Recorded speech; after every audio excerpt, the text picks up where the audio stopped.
அனைவருக்கும் வணக்கம். இன்னைக்கு நடந்த வீக்கெண்ட் டெஸ்ட்டு 4க்கான விளக்கத்தை, அதாவது உரைநடைக்கும் இலக்கியத்துக்கான விளக்கத்தை முதல் பார்ட்டில் பார்த்தோம். இப்போ 2வது பார்ட்டில் இலக்கணத்தை பற்றி பார்க்க போகிறோம். ஓகேங்களா? சரி, பார்க்கலாம் வாங்க. ஓகே, ஃபர்ஸ்ட் கொஸ்டின், நசை என்பதன் எதிர்ச்சொல் யாது? நசை என்பதன் எதிர்ச்சொல் யாது அப்படின்னு கேட்டிருக்காங்க. நசை அப்படின்றதோட பொருள், நசை என்பதோட பொருள் பார்த்தீங்கன்னா விருப்பம் அப்படின்றது தான் அதனோட பொருள். நசையோட பொருள் பார்த்தீங்கன்னா விருப்பம். அதனோட எதிர்ப்பதம் விருப்பு அப்படின்றதோட எதிர்ப்பதம் வெறுப்பு அப்படின்றது தான் அதனோட ஆன்சர். Option D answer. ஓகேங்களா? இந்த வெக்கல் அப்படின்னா பெரு விருப்பம். வெக்கல் அப்படின்றது பெரு விருப்பம். ஆன்சர் வந்து வெறுப்பு. ஓகேங்களா? அடுத்த கொஸ்டின், சொல்லும் பொருளும் பொருந்தாத ஒன்றை தேர்க. சொல்லும் பொருளும் பொருந்தாத ஒன்றை தேர்க அப்படின்னு கேட்டிருக்கு. பிலம் அப்படின்னா மலை குகை அப்படின்றது சரிதான். ஓகேங்களா? இதுக்கு இன்னொரு வார்த்தையும் இருக்குது. முழை அப்படின்னு ஒரு வார்த்தை இருக்குது. முழை அப்படின்னு ஒரு வார்த்தை இருக்குது. மலை குகையினோட வேற ஒரு பேர் வந்து முழை அப்படின்னு சொல்லுவாங்க. ஓகேங்களா? போற்றார் அப்படின்றது பகைவர் அப்படின்றதும் சரிதான். போற்றார் அப்படின்னா பகைவர். வேழம் அப்படின்றத பொதுவாக யானை அப்படின்னு சொல்லுவாங்க. ஆனால் ஆண் யானையை குறிக்கும். ஆண் யானையை குறிக்கும். ஓகேங்களா? பெண் யானையை என்னன்னு சொல்லுவாங்கன்னு பார்த்தீங்கன்னா பிடி அப்படின்னு சொல்லுவாங்க. பிடி அப்படின்னா பெண் யானை அப்படின்னு சொல்லுவாங்க. மறுப்பு அப்படின்றது கொம்பு அப்படின்றது சரிதான். மறுப்புக்கு வேற ஒரு பேர் இருக்கு அப்படின்னா தந்தம் அப்படின்னு ஒரு பேர் இருக்கு. தந்தம். கொம்பு அப்படின்னா கிளை, இல்லைன்னா ஒரு கம்பு அப்படின்னு சொல்லுவாங்க இல்லையா, அதுதான் கொம்பு அப்படின்னு சொல்கிறது. ஓகேங்க. பொருந்தாதது எதுன்னு பார்த்தோம் அப்படின்னா வேழம் அப்படின்றது தான். பெண் யானை அப்படின்றது பொருந்தாதது. வேழம் அப்படின்னா ஆண் யானையை குறிக்கும், இல்லைனா பொதுவாக யானையை குறிக்கும். பெண் யானை அப்படின்னு குறிப்பிட்டு சொன்னோம் அப்படின்னா அது பிடி அப்படின்றது தான் சரியானது. ஓகேங்களா? ஓகேங்க. அடுத்த கொஸ்டின், சட்டி உடைந்து போயிற்று, எவ்வகை வினை அப்படின்னு கேட்டிருக்காங்க. ஆப்ஷனில் தன்வினை, பிறவினை, செய்வினை, செயற்பாட்டு வினை அப்படின்ட்டு 4 வினையும் கொடுத்துருக்காங்க. ஓகேங்களா? தன்வினை அப்படின்னா என்ன அப்படின்னா தான் செய்கிற செயல் தனக்கு மட்டுமே பயன்பட்டால் அது தன்வினை. அதாவது யாழினி உண்டால் அப்படின்னா இதனோட பயனை அனுபவிக்க போகிறது வேற யாரும் கிடையாது, யாழினி மட்டுமே இதனோட பயனை அனுபவிக்க போகிறாங்க. அப்போ இது என்னது? இது வினை. இந்த வினையோட பயன்பாடு யாரை போய் சேருது அப்படின்னு பார்த்தீங்கன்னா இந்த யாழினி அப்படின்றத போய் சேருது. ஓகேங்களா? அப்போ தன் வினை அப்படின்றது இதுதான் தன்வினை. தான் செய்கிற செயல் தனக்கு மட்டுமே பயன்பட்டால் அது தன்வினை. பிறவினை அப்படின்றது தான் செய்யறது, அடுத்தவங்களுக்கு செய்கிறதோ இல்லை அடுத்தவங்களை வச்சு செய்கிறதோ, அடுத்தவங்களை வச்சு வேற ஒன்று செய்கிறதோ அது பிறவினை அப்படின்னு சொல்லுவாங்க. இப்போ யாழினி உண்பித்தாள். உண்பித்தாள் அப்படின்னா யாருக்கோ சாப்பாடு ஊட்டுறாங்க இல்லையா, உண்பித்தாள் அப்படின்றது. அப்படின்னா பந்து உருண்டது, பந்து உருட்டப்பட்டது. உருண்டது அப்படின்னா தன்வினையா வந்துடும். உருட்டப்பட்டது, உருட்டப்பட்டது அப்படின்னா பிறவினை. தான் செய்கிற செயல் அடுத்தவங்களுக்கு பயன்பட்டாலோ இல்லை அடுத்தவங்களை செய்ய வச்சாலோ அது பிறவினை அப்படின்னு சொல்லலாம். ஓகேங்களா? அடுத்ததா செய்வினை. இந்த செய்வினை செயற்பாட்டு வினை. இதில் டவுட் வர்றது தன்வினைக்கும் செய்வினைக்கும் தான் டவுட் வரும். என்ன வித்தியாசம் அப்படின்றது. இந்த தன்வினை பிறவினை எப்படி இருக்குன்னு பார்த்தீங்கன்னா மேக்சிமம் ஒரு 2 வார்த்தையில் முடிகிற மாதிரி இருக்கும். ஓகேங்களா? இது மாதிரி யாழினி உண்டால் பந்து உருட்டப்பட்டது அப்படின்ற மாதிரி இருக்கும். அப்படி இல்லைன்னா இதை தனியாக கொடுத்தாலுமே கண்டுபிடிக்கிற மாதிரி தான் இருக்கும். ஆனால் செய்வினையை பொறுத்தவரையில் ஒரு எக்ஸ்ட்ரா ஒரு வார்த்தை வரும். நம்ம எப்பயுமே வந்து ஒரு வாக்கியம் இருக்குது அப்படின்னா அதில் எழுவாய் இருக்கும், அதுக்கடுத்து செயற்படு பொருள் இருக்கும், அதுக்கடுத்து ஒரு வினைமுற்று இருக்கும். வினைமுற்று இல்லைனா வினை ஏதோ சம்திங் இருக்கும். ஆனால் கண்டிப்பாக செயற்படு பொருள் அப்படின்னு ஒன்று இருந்துச்சு அப்படின்னா அதுதான் இங்கே செய்வினையோ இல்லை செயற்பாட்டு வினையாவோ இருக்கும். ஓகேங்களா? இந்த செய்வினை அப்படி பார்க்கலாம். திருவள்ளுவர் திருக்குறளை இயற்றினார். திருக்குறளை இயற்றினார். ஓகே, இங்கே திருவள்ளுவர் அப்படின்னு இருக்கு. ஓகேங்களா? இப்போ இதுதான் எழுவாய் அப்படின்றது. இதுதான் எழுவாய் அப்படின்றது. இந்த திருக்குறளை அப்படின்றது இதுதான் செயற்படு பொருள் அப்படின்றது. செயற்படு பொருள் அப்படின்றது. இயற்றினார் அப்படின்றது வினை முற்று. வினை முற்று அது என்னன்னு சொல்லுவாங்க? பயனிலை அப்படின்னு சொல்லுவாங்க. என்னன்னு சொல்லுவாங்க? பயனிலை அப்படின்னு சொல்லுவாங்க. பயனிலை அப்படின்னா பயன் நிலைத்து இருக்கும் இடம் பயனிலை அப்படின்றது. இந்த வார்த்தையை எடுத்துட்டோம் அப்படின்னா பொருள் தராது. அதனால தான் அதை பயனிலை அப்படின்னு சொல்கிறாங்க. அந்த வார்த்தை இருந்தால் தான் பயன், இல்லைனா இல்லை. அதனால தான் பயனிலை அப்படின்னு சொல்கிறாங்க. ஓகேங்களா? பயன் நிலைத்து இருக்கும் இடம் பயனிலை அப்படின்றாங்க. இப்போ இதுதான் செயற்படு பொருள் அப்படின்றது. நம்ம ஏற்கனவே பார்த்துருப்போம். ஐ அப்படின்றது இரண்டாம் வேற்றுமை உருபு ஐ. அது வந்தால் தான் செயற்படு பொருள் வேற்றுமை அப்படின்னு சொல்லி பார்த்துருப்போம். அதுதான் செயற்படு பொருள் அப்படின்றது. இது மாதிரி ஒரு அழுத்தமான ஒரு வார்த்தை கொடுத்து, இல்லை அழுத்தம் இல்லாமல் கூட வரலாம். இது திருவள்ளுவர் திருக்குறள் ஏற்றினார் அப்படின்னாலுமே அது செய்வினை தான். ஓகேங்களா? ஓகேங்க. இதை இன்னும் சிம்பிளாக பார்க்கணும் அப்படின்னு பார்த்தீங்கன்னா, செய்வினையில் இதை தூக்கி இங்கே போட முடியும். இதை தூக்கி இங்கே போட்டு இதை தூக்கி இங்கே போட்டோம் அப்படின்னா, மாற்றி போட்டோம் அப்படின்னா அது செயற்பாட்டு வினையாக மாறும் இல்லையா? திருக்குறள் திருவள்ளுவரால் இயற்றப்பட்டது, திருக்குறள் திருவள்ளுவரால் இயற்றப்பட்டது அப்படின்னு மாற்ற முடியும். அப்படி மாற்ற இயலக்கூடியதை தான் செய்வினை அப்படின்னு சொல்லலாம். ஓகேங்களா? மாற்ற முடியலை அப்படின்னா அது தன்வினையாக தான் இருக்கும். ஓகேங்களா? இப்போ செய்வினை பார்த்தாச்சு. செயற்பாட்டு வினை.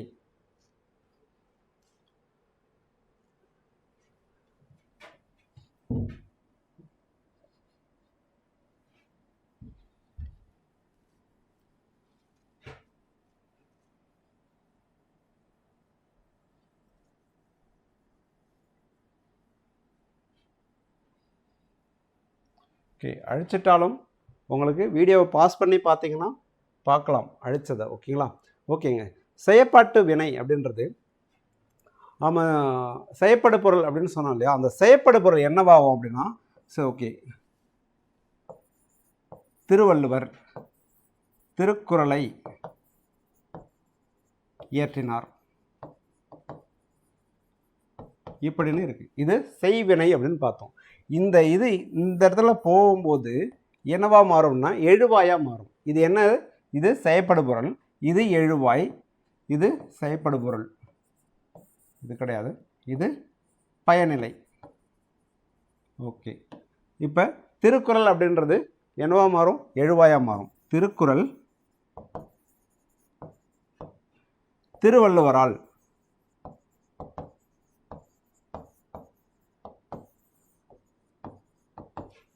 இயற்றப்பட்டது அப்படின்னு சொல்லி மாறும். ஓகேங்களா? இந்த பட்டது படு பட்டது பெரு உன் அப்படின்றது தான் இதனோட வினை. ஓகேங்களா? செயற்பாட்டு வினை அப்படின்றது வந்து படு பட்டது பெரு உன் இதெல்லாம் என்னன்னு பார்த்தீங்கன்னா செயற்பாட்டு வினை. செயற்பாட்டு வினை. ஓகேங்களா? அது இருந்து தான் வரும். ஓகேங்களா? திருவள்ளுவர் அப்படின்றது என்னவா மாறுது? செயற்படு பொருளாக மாறுது. இங்கே இருந்த திருக்குறள் என்னவா மாறுது? எழுவாயாக மாறுது. இப்படி மாறி இருக்கிறது இயற்றப்பட்டது படுபட்டது உன் பெரு அப்படின்றது முடிஞ்சிருந்து ஒரு செயற்படு பொருள் இருந்து ஒரு எழுவாய் இருந்துச்சு அப்படின்னா அது வந்து செயற்பாட்டு வினை அப்படின்னு சொல்லலாம். இங்கே என்ன கேட்டிருக்காங்க அப்படின்னு பார்த்தீங்கன்னா,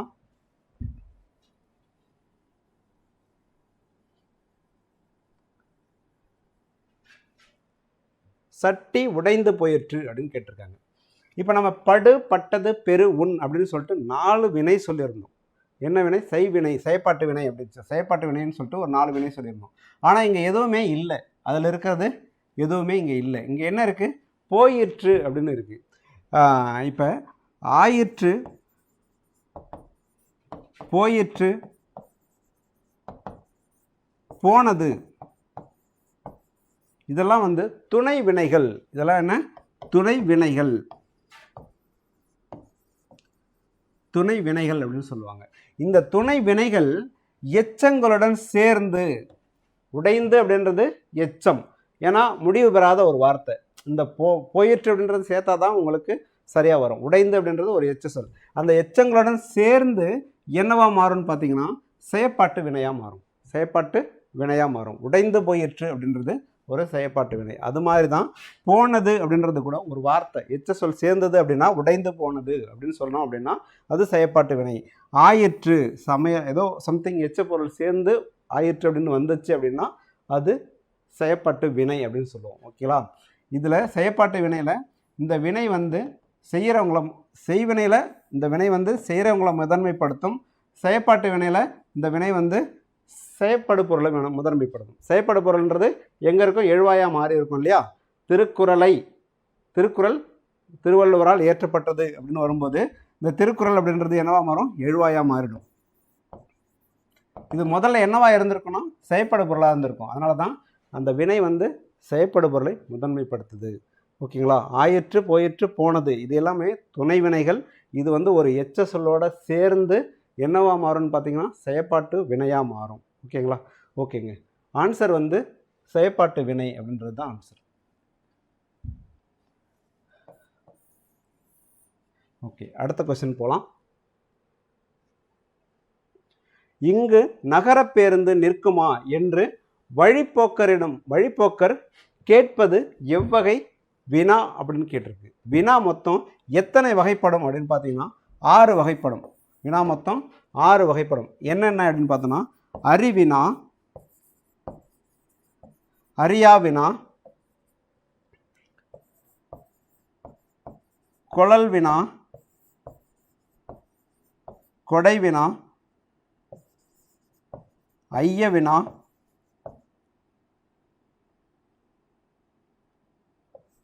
ஏவல் வினா, அறிவினா 2 நல்லா. ஓகே, 6 வகைப்படும் அப்படின்றது ஓகே. இங்கே அறியா வினா அப்படின்றது தான் இப்போ நகர பேருந்து நிற்குமா, அவருக்கு அது தெரியாது, தெரியாததை தெரிந்து கொள்ளும் பொருட்டு வினவுவது. ஒரு விஷயம் தெரியல அப்படின்பது அது தெரியாததை தெரிந்து கொள்ளும் பொருட்டு வினவுவது அறியா வினா அப்படின்றோம். இப்போ மாணவன் ஆசிரியரிடம் மணிமேகலையின் ஆசிரியர் யார் அப்படின்னு கேட்டால் அவனுக்கு அது தெரியாது, அதனால் தெரிந்து கொள்ளும் பொருட்டு ஆசிரியரிடம் கேட்குறான். அது அறியா வினா அப்படின்றது. அறிவினா அப்படின்னா ஆசிரியர் வந்து மாணவர்கள்ட்ட கேட்குறாரு. ஆசிரியருக்கு ஏற்கனவே தெரியும் மணிமேகலையின் ஆசிரியர் யார் அப்படின்னு சொல்லிட்டு சீத்தலை சாத்தனார்னு ஆசிரியருக்கு தெரியும். அவர் வந்து மாணவர்கள் கேட்கறதால அது அவருக்கு அறிவினா, அவர் அறிஞ்ச வினாவாக இருக்கும். ஆனால் அதை கேட்கறதால மாணவர்களுக்கு தெரியாது, அது அவருக்கு தெரிஞ்சதால அது அறிவினா அப்படின்றோம். மாணவர்களுக்கு தெரியாது, ஆசிரியர்கள்கிட்ட கேட்கறதால அது அறியாவினா அப்படின்றோம். அதே மாதிரி தான் இங்கு நகர பேருந்து நிற்குமா நிற்காதா அப்படின்னு ஒரு வழிபோக்கருக்கு தெரியாது, அவரு கேட்கறதால அது வந்து அறியா வினா, அவருக்கு தெரியாது, அதனால் கேட்குறாரு. ஓகேங்களா? ஐய வினா அப்படின்றது அங்கே கிடப்பது பாம்பா கயிறா அப்படின்னு ஒரு சந்தேகத்தோடு கேட்கறது ஐய வினா அப்படின்றது. ஓகேங்களா? அறிவினா முதல்ல பார்த்தாச்சு. கொளல் வினா அப்படின்னா கொளல்னா பெற்றுக்கொள்வது, வாங்கிக்கிறது. ஒரு நூலகர்கிட்ட போயிட்டு ஏதாவது ஒரு நூல் பொன்னியின் செல்வன் இருக்கிறதா அப்படின்னு கேட்குறோம் அப்படின்னா அது வந்து அதை வாங்கி கொள்ளும் பொருட்டு கேட்கறது அது கொளல் வினா அப்படின்றது. பருப்பு உள்ளதா அப்படின்னு சொல்லிட்டு கடைக்காரர்கிட்ட கேட்குறோம் அப்படின்னா நம்ம வாங்க போகிறோம் அப்படின்றதால தான் கேட்குறோம், பருப்பு உள்ளதா அப்படின்னு கொஸ்டின் கேட்குறோம். ஸோ அது கொளல் வினா அப்படின்றது. ஓகேங்களா? ஓகே, அடுத்த கொஸ்டின் போகலாம்.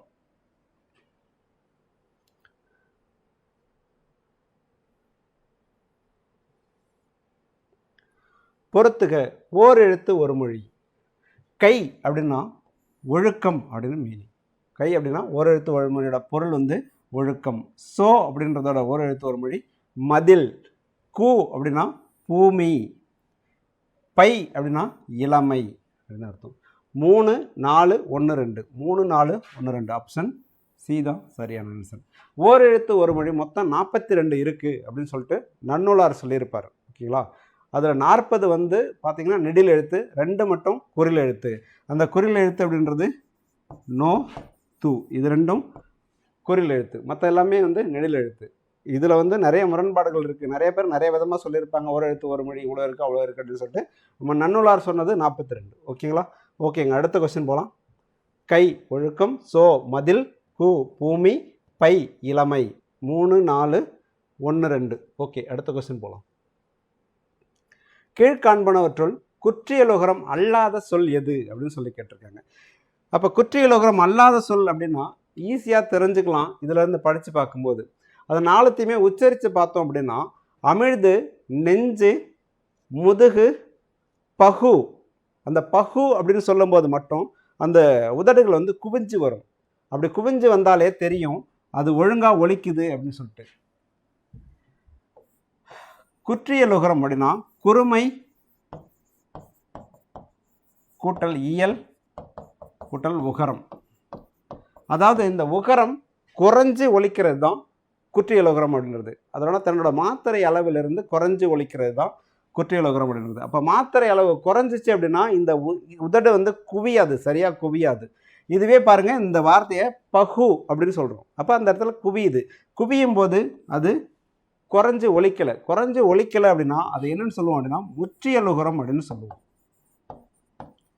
முற்றிய லுகரம் அப்படின்னு சொல்லுவோம். மற்ற எல்லாமே குற்றிய லுகரம் தான். சரி, பார்க்கலாம் என்னன்ட்டு. மொத்தம் குற்றிய லுகரத்தில் 6 இருக்கும். ஓகேங்களா? மொத்தம் குற்றிய லுகரத்தில் 6 இருக்கும். நெடில் தொடர் குற்றிய லுகரம், உயர் தொடர் குற்றிய லுகரம், மென் தொடர் குற்றிய லுகரம், வன் தொடர் குற்றிய லுகரம், இடைத்தொடர் குற்றிய லுகரம், ஆயுத தொடர் குற்றிய லுகரம் அப்படின்னு சொல்லிட்டு குற்றிய லுகரத்தில் 6 இருக்கும். அந்த குற்றிய லுகரத்தை எப்படி பார்க்கணும் அப்படின்னு பார்த்தீங்கன்னா, குற்றிய லுகரம் அப்படின்றது குசுடு துபுரு, குசுடு துபுரு, இந்த 6 எழுத்து தான் கடைசியாக வரும். 6 எழுத்து தான் கடைசியாக வரும். அந்த 6 எழுத்தில் வந்து குறைஞ்சி ஒழிச்சுதுன்னா அது குற்றிய லுகரம்னு சொல்லுவோம். அதை எப்படி பார்க்குறதுன்னா, அந்த எழுத்து இருக்குது, குசுடு துபுரில் கடைசி எழுத்து இருக்குது, ஒரு வார்த்தையில் கடைசி எழுத்து இருக்குது அப்படின்னா அதுக்கும் முதல்ல இருக்கிற எழுத்தை பார்க்கணும். அது என்ன எழுத்தாக இருக்குது அப்படின்னு பார்க்கணும். ஓகேங்க, என்ன எழுத்தாக இருக்குது? இங்கே புள்ளி வச்ச எழுத்து இழ் அப்படின்னு இருக்குது. இழ் அப்படின்னா எரல வழல, எரல வழல இடையணம் இல்லையா? எரல வழல இடையணம். ஸோ இது இடைத்தொடர் குற்றிய லுகரம். இடைத்தொடர் குற்றிய லுகரம். இங்கே என்ன இருக்குது? இஞ்சு இருக்குது. இஞ்சுனா ஞா, ஞெஞன நமன. ஞெஞன நமன அப்படின்றது என்ன சொல்லுவோம்? ஞெஞன நமன மெல்லினம் அப்படின்னு சொல்லுவோம் இல்லையா? ஞெஞன நமன மெல்லினம். அப்போ மென்றொடர் குற்றிய லுகரம், மென்றொடர் குற்றிய லுகரம். ஓகேங்க, இங்கே என்ன இருக்குன்னு பாருங்கள். இந்த கு அதுக்கும் பக்கத்தில் கு அப்படின்றது தான் குசுடு துபுரு அப்படின்னு சொல்கிறோம். வல்லின எழுத்து இருக்கு இல்லையா? ஓகே, குசுடு துபுரு. அதுக்கும் பக்கத்து எழுத்து தூ அப்படின்னு இருக்குது. ஆனால் நம்ம கசட தபர வல்லினம், அப்போ வன்றொடர் குற்றிய லுகரம் அப்படின்னு போடக்கூடாது. எப்போ போடணும் அப்படின்னா புள்ளி வச்ச எழுத்து வந்தால் தான் வன்றொடர் குற்றிய லுகரம். புள்ளி வச்ச எழுத்து வந்தால் தான் வன்றொடர் குற்றிய லுகரம். ஆனால் இங்கே புள்ளி வச்ச எழுத்து இல்லை. இதை பிரித்து பார்க்கலாம். என்னென்னு பிரித்து பார்க்கலாம்? இத்து கூட்டல் ஊ அப்படின்னு இருக்குது. இத்து கூட்டல் ஊன்னு இருக்குது. கடைசியாக என்ன இருக்குது அப்படின்னு தான் பார்க்கணும். என்ன இருக்குது? ஊ இருக்குது. ஊ அப்படின்றது என்ன? உயிரெழுத்து. ஊ அப்படின்றது உயிரெழுத்து. ஸோ உயிர்த்தொடர் குற்றிய லுகரம். ஓகேங்களா? இது வந்து உயிர்த்தொடர் குற்றிய லுகரம். ஓகே, அப்போ இன்னொன்று என்ன இருக்குது? வன்றொடர் குற்றிய லுகரம் அப்படின்னு இருக்குது அப்படின்னா கொக்கு அப்படின்னு இருக்குன்னு வச்சுங்களேன். கொக்கு. இப்போ குசுடு துபுரில் எழுத்து இருக்குது, அதுக்கு பக்கத்து எழுத்தை பார்க்க போகிறோம். என்ன இருக்குது? இக்கு இருக்குது. கசட தபர அப்படின்றது வல்லினம் இல்லையா? அப்போ புள்ளி வச்ச எழுத்து இருக்குது. என்ன இருக்குது? கா எழுத்து இருக்குது. காவில் புள்ளி வச்சு இக்கு இருக்குது. அப்போ இதுதான் வன்றொடர் குற்றிய லுகரம். இது மாதிரி எழுத்து கடைசி எழுத்து குசுடு துபுரு வந்து அதுக்கு எழுத்தில் என்ன எழுத்து வருதுன்னு பார்த்து அதை பிரித்து பார்த்தோம் அப்படின்னா, உயிர் மெய் எழுத்தாக இருந்துச்சு அப்படின்னா அதை பிரித்து பார்த்தோம் அப்படின்னா அதில் லாஸ்ட்டில் என்ன எழுத்து வருதுன்னு பார்க்கணும். உயிர் எழுத்து இருந்துச்சுன்னா அது உயிர் தொடர் குற்றிய லுகரம் அப்படின்னு சொல்லுவாங்க. ஓகேங்களா? அப்போ இன்னொன்று என்ன பார்க்கணும் அப்படின்னா நெடில் தொடர் குற்றிய லுகரம் அப்படின்னு சொன்னோம். நெடில் தொடர் குற்றிய லுகரம் 2 எழுத்தை மட்டும்தான் பெற்று வரும். இப்போ பகு அப்படின்னு இருக்குது அப்படின்னா பாகு அப்படின்னு போடுறோம். இப்போ இங்கே இருக்குது 2 எழுத்து தான் இருக்குது, ஆனால் நெடில் எழுத்து கிடையாது. பக்கத்து எழுத்து என்ன இருக்குது? தனி குறில் எழுத்து இருக்குது. அது வந்தால் அது வந்து குற்றிய லுகரத்தில் வராது. ஓகேங்களா? இப்போ என்ன இருக்குது? கூ இருக்குது. பக்கத்து எழுத்து என்ன இருக்குது? நெடில் எழுத்து இருக்குது. அப்போ நெடில் தொடர் குற்றிய லுகரம் அப்படின்னு சொல்கிறோம். இப்போ ஆயுத தொடர் குற்றிய லுகரம் அப்படின்றது அஃது. இப்போ குசுடு துபுரில் தூ எழுத்து இருக்குது, பக்கத்து எழுத்து எழுதுனா இருக்குது, ஆயுத எழுத்து இருக்குது. ஸோ இதுதான் ஆயுத தொடர் குற்றிய லுகரம் அப்படின்னு சொல்கிறோம். ஓகேங்களா? இப்போ ஆன்சர் வந்து பகு அப்படின்றது தான் சரியானது. ஓகேங்களா? இது மாத்திரை அளவு குறையாது, நம்ம சொன்ன எந்த கண்டிஷனுக்குமே வராது. ஓகேங்களா? இது உயிர்மெய் எழுத்தாக தான் இருக்குது. பட் ஆனால் என்ன இருக்குது? எழுத்தாக இருக்குது இல்லையா? முதல் எழுத்தாக இருக்குது. 2க்கும் மேற்பட்ட எழுத்துக்களை பெற்று வரும். என்னது? உயிர் தொடர் குற்றிய லுகரம் அப்படின்றது வந்து 2 அல்லது 2ற்கு மேற்பட்ட எழுத்துக்களை பெற்று வரும். இங்கே என்ன போட்டிருக்காங்க? பா அப்படின்றது ஒரே ஒரு எழுத்து இருக்குது, தனி குறில் எழுத்து இருக்குது. ஸோ இப்படி வந்துச்சு அப்படின்னா அது முற்றிய லுகரம். ஓகேங்களா? ஓகேங்க, அடுத்த கொஸ்டின் போகலாமா? தொகைநிலை தொடர் எத்தனை வகைப்படும்? தொகைநிலை தொடர் வந்து 6 வகைப்படும். தொகைநிலை தொடர் வந்து 6 வகைப்படும். என்னென்ன அப்படின்னு பார்த்தோம் அப்படின்னா தொகைநிலை தொடர் வேற்றுமை தொகை, வேற்றுமை தொகை, வினைத்தொகை, வேற்றுமை தொகை, வினைத்தொகை, பண்புத்தொகை, உவமைத்தொகை,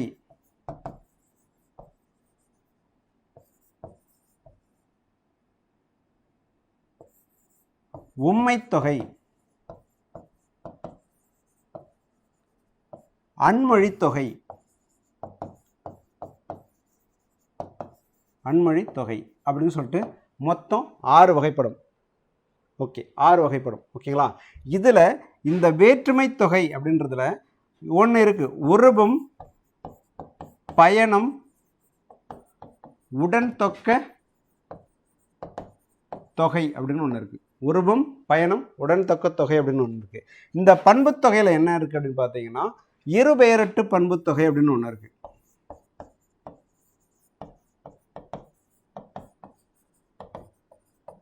இருபெயரட்டு பண்பு தொகை அப்படின்னு இருக்கு. தொகை நிலை தொடர் அப்படின்றது 6 தான். 6ல் வேற்றுமையில் 1 எக்ஸ்ட்ரா 1 உருவும் பயணம் உடன் தொக்க தொகைன்னு இருக்கு. பண்பு தொகையில் 1 இருபெயரட்டு பண்பு தொகை அப்படின்னு ஒன்று இருக்கு. ஓகேங்களா? இப்போ தொடர் அப்படின்னா என்ன அப்படின்னு பார்த்தீங்கன்னா 2 அல்லது 2ற்கும் மேற்பட்ட சொற்கள், 2 அல்லது 2ற்கும் மேற்பட்ட சொற்கள் வர்றது தான் தொடர் அப்படின்னு சொல்லுவாங்க. ஓகேங்களா? இதில் தொகை நிலை அப்படின்னா, தொகை அப்படின்னா 2 சொல்லுக்கு இடையில ஏதோ ஒரு எழுத்தோ ஒரு இதோ மறைஞ்சு வர்றது தான் தொகை அப்படின்றது. மறையாமல் வந்ததுன்னா தொகா அப்படின்னு வந்துடும். தொகை அப்படின்னா இப்போ வந்து படம் வரைந்தான் அப்படின்னு இருக்கு. படம் வரைந்தான் அப்படின்னு இருக்குன்னா படத்தை வரைந்தான் அப்படின்னு ஒரு ஐ வந்து மறைஞ்சு வரும். ஐ வந்து மறைஞ்சு வருது. இதை தான் வந்து தொகை அப்படின்னு சொல்கிறோம். ஓகேங்களா? இது வந்து தொகை அப்படின்னு சொல்கிறோம். தொகா அப்படின்றது மறையாமல் வர்றது தான் தொகா அப்படின்றது. ஓகேங்க, அடுத்த கொஸ்டின் போகலாமா?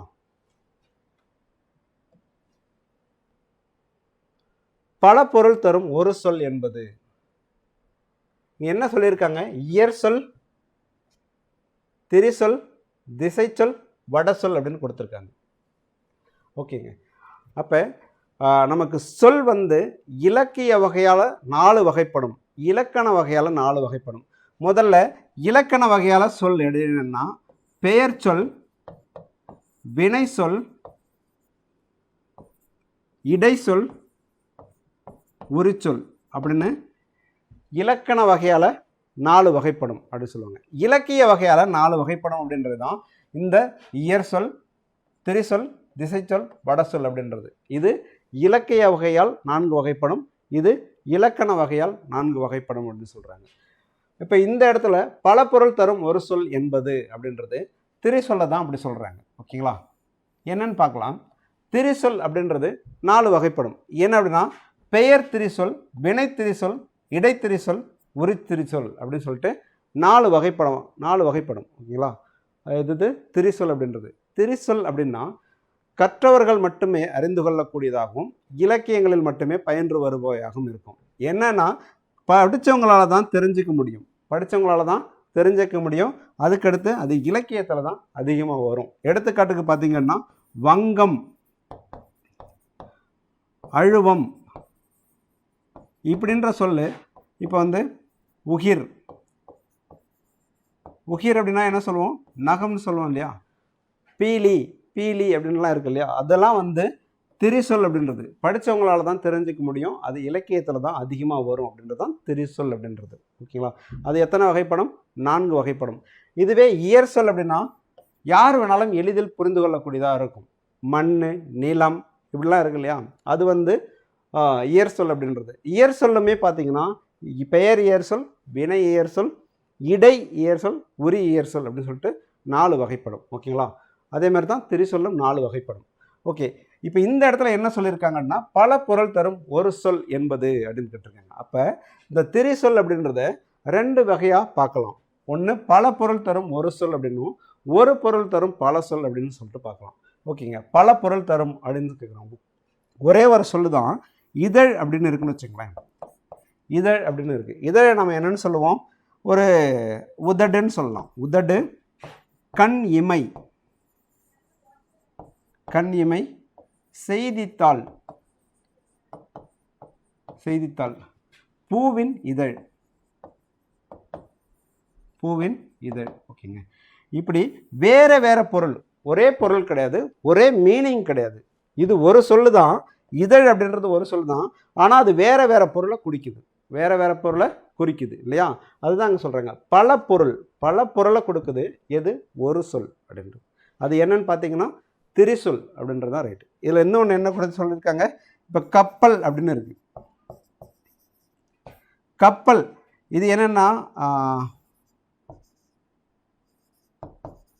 வங்கம், அம்பி, நாவாய், பஹ்ரி, ஓடம்.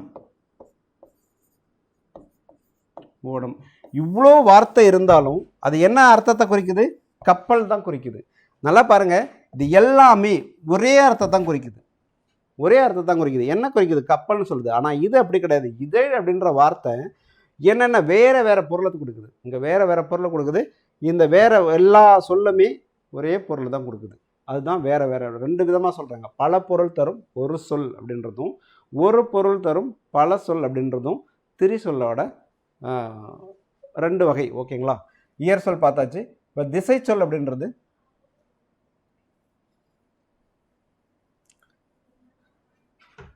அந்த பல பொருள் தரும் ஒரு சொல் என்பது அதில் மட்டும்தான் வரும், திரிசொல் அப்படின்றதுல மட்டும்தான் வரும்.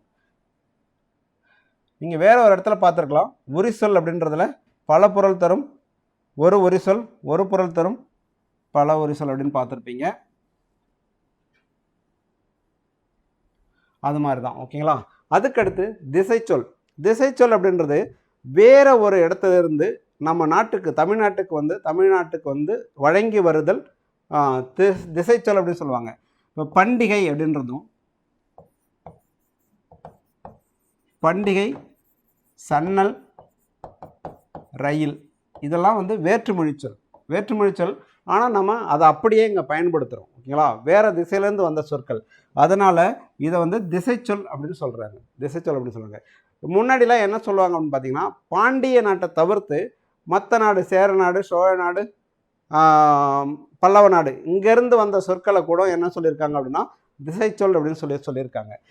அதில் என்னென்னு பார்த்தீங்கன்னா கேணி, பெற்றம், இது ரெண்டும் வேறு மொழிச்சொல் கிடையாது, தமிழ் மொழிச்சொல் தான். ஆனால் நம்ம தமிழ்நாட்டில் வேறு பகுதியிலிருந்து பாண்டிய நாட்டில் பேசப்பட்டதால் அது வந்து திசைச்சொல் அப்படின்னு சொல்கிறாங்க.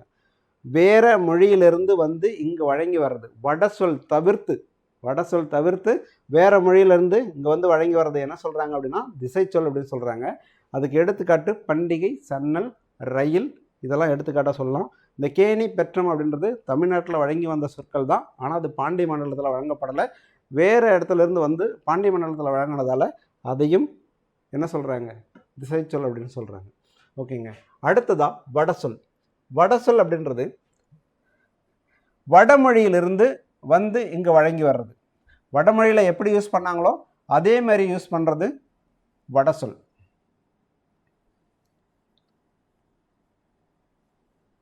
ஓகே, வடமொழியிலேருந்து இங்கே வழங்கி வரும் சொற்கள் அது வடசொல் அப்படின்னு சொல்கிறோம். அது ரெண்டு விதமாக சொல்லுவாங்க. என்ன சொல்லுவாங்கன்னா தற்சமம், தற்பவம் அப்படின்னு சொல்லுவாங்க. தற்பவம் வடமொழியில் எப்படி வழங்கினாங்களோ அதே ஈக்குவலாக, அதே சமமாக அங்கே என்ன பண்ணாங்களோ அதையே இங்கே சொல்கிறது. கமலம் அப்படின்ற வார்த்தையை நம்ம இங்கே கமலம் அப்படின்னு சொல்கிறோம். தாமரை தான் கமலம் அப்படின்னு சொல்கிறோம். ஓகேங்களா? அலங்காரம் அப்படின்றதோட தமிழ்ச்சொல் வந்து ஒப்பனைன்னு சொல்லுவோம். கமலம் அப்படின்றதோட தமிழ்ச்சொல் வந்து தாமரை அப்படின்னு சொல்லுவோம். அங்கே எப்படி, அங்கேயும் வட சொல்லியும் இப்படி தான் வரும், இங்கேயும் இப்படி தான் வருது. அதே ஈக்குவல்னா சமம் இல்லையா? அப்போ தற்சமம் அப்படின்றது அங்கே என்ன பண்ணாங்களோ அதை அப்படியே யூஸ் பண்ணால் அது தற்சமம். தற்பவம் அப்படின்றது இப்போ விஷம் அப்படின்னு இருக்குது, அந்த ஷா அப்படின்றது வடமொழி எழுத்து, அதை நம்ம என்ன பண்ணுறோம் விடம் அப்படின்னு மாற்றுறோம், டாவா மாற்றுறோம் இல்லையா? அது பிறகு புஷ்பம் அப்படின்றத புட்பம் அப்படின்னு மாற்றுறோம். ஸோ அந்த வடமொழி எழுத்தை மாற்றி நம்ம யூஸ் பண்ணுறது என்னன்னு சொல்லுவோம் அப்படின்னா தற்பவம் அப்படின்னு சொல்லுவோம். தற்சமம்னா சமம்னா அங்கே எப்படி இருக்கோ அதை அப்படியே யூஸ் பண்ணால் அது தற்சமம். அங்கே இருக்கிறத கொஞ்சம் மாற்றி ஒரு எழுத்தை 2 எழுத்தை மாற்றி யூஸ் பண்ணோம் அப்படின்னா அது தற்பவம். ஓகேங்களா? ஓகேங்க. ஆன்சர் திரிசொல். ஓகே, அடுத்த கொஸ்டின் போகலாம். சரியான முறையில் அமைந்த சொற்றொடரை தேர்க. காக்கும் மண்பதை கட்டிலின் முறை முதல், இது சரியா அமையல. முறை முதல் கட்டிலின் மண்பதை காக்கும், இதுவும் சரியா அமையல. ஓகேங்களா? மண்பதை காக்கும் முறை முதல் கட்டிலின், இது சரியா இருக்கு. இது என்ன வரின்னு பார்த்தீங்கன்னா சிலப்பதிகார வரி. சிலப்பதிகார வரி. ஓகேங்களா? இது சரியா அமையல. ஓகேங்களா? இது தவறு. ஓகேங்க. இது எந்த இடத்துல வரும் அப்படின்னு பார்த்தீங்கன்னா, பாண்டிய மன்னன்ட்ட கண்ணகி தன்னோட நியாயத்தை எடுத்து சொல்கிறாங்க. அதனால் அந்த தவறை உணர்ந்து அவன் வந்து என்னால் என் நீதி கெட்டுப்போச்சு, என்னோட குடி கெட்டுப்போச்சு அப்படின்னு சொல்லிட்டு மயங்கி விழுந்து இறந்துடுறான். இறந்ததுக்கப்புறம் ஆட்சி செய்கிறதுக்கு அவங்களோட பட்டத்து இளவரசர் வரணும். அந்த பட்டத்து இளவரசர் பேர் வந்து வெற்றிவேர் செழியன். வெற்றிவேர் செழியன். அவர் எங்கே இருக்காருன்னு பார்த்தீங்கன்னா கொற்கையில் இருக்கார். கொற்கையில் இருந்து இங்கே வரணும். அப்போ சிலப்பதிகாரத்தில் ஒரு 3 லைன் வந்து நம்ம புத்தகத்தில் கொடுத்துருப்பாங்க. அது சம்பந்தமாக கொடுத்துருப்பாங்க. கொற்கையில் இருந்த வெற்றிவேர் செழியன், கொற்கையில் இருந்த வெற்றிவேர் செழியன் அப்படின்றது ஒரு அடி. மண்பதை காக்கும் முறை முதல் கட்டிலின், மண்பதை காக்கும் முறை முதல் கட்டிலின் அப்படின்றது ஒரு அடி. இன்னும் ஒரு அடி இருக்குது, ஞாபகம் வந்துச்சுன்னா சொல்கிறேன். அப்படி இல்லைன்னா நீங்கள் பார்த்துட்டு சொல்லுங்கள். ஓகேங்களா? ஓகேங்க. ஆன்சர் வந்து ஆப்ஷன் சி தான் சரியான ஆன்சர்.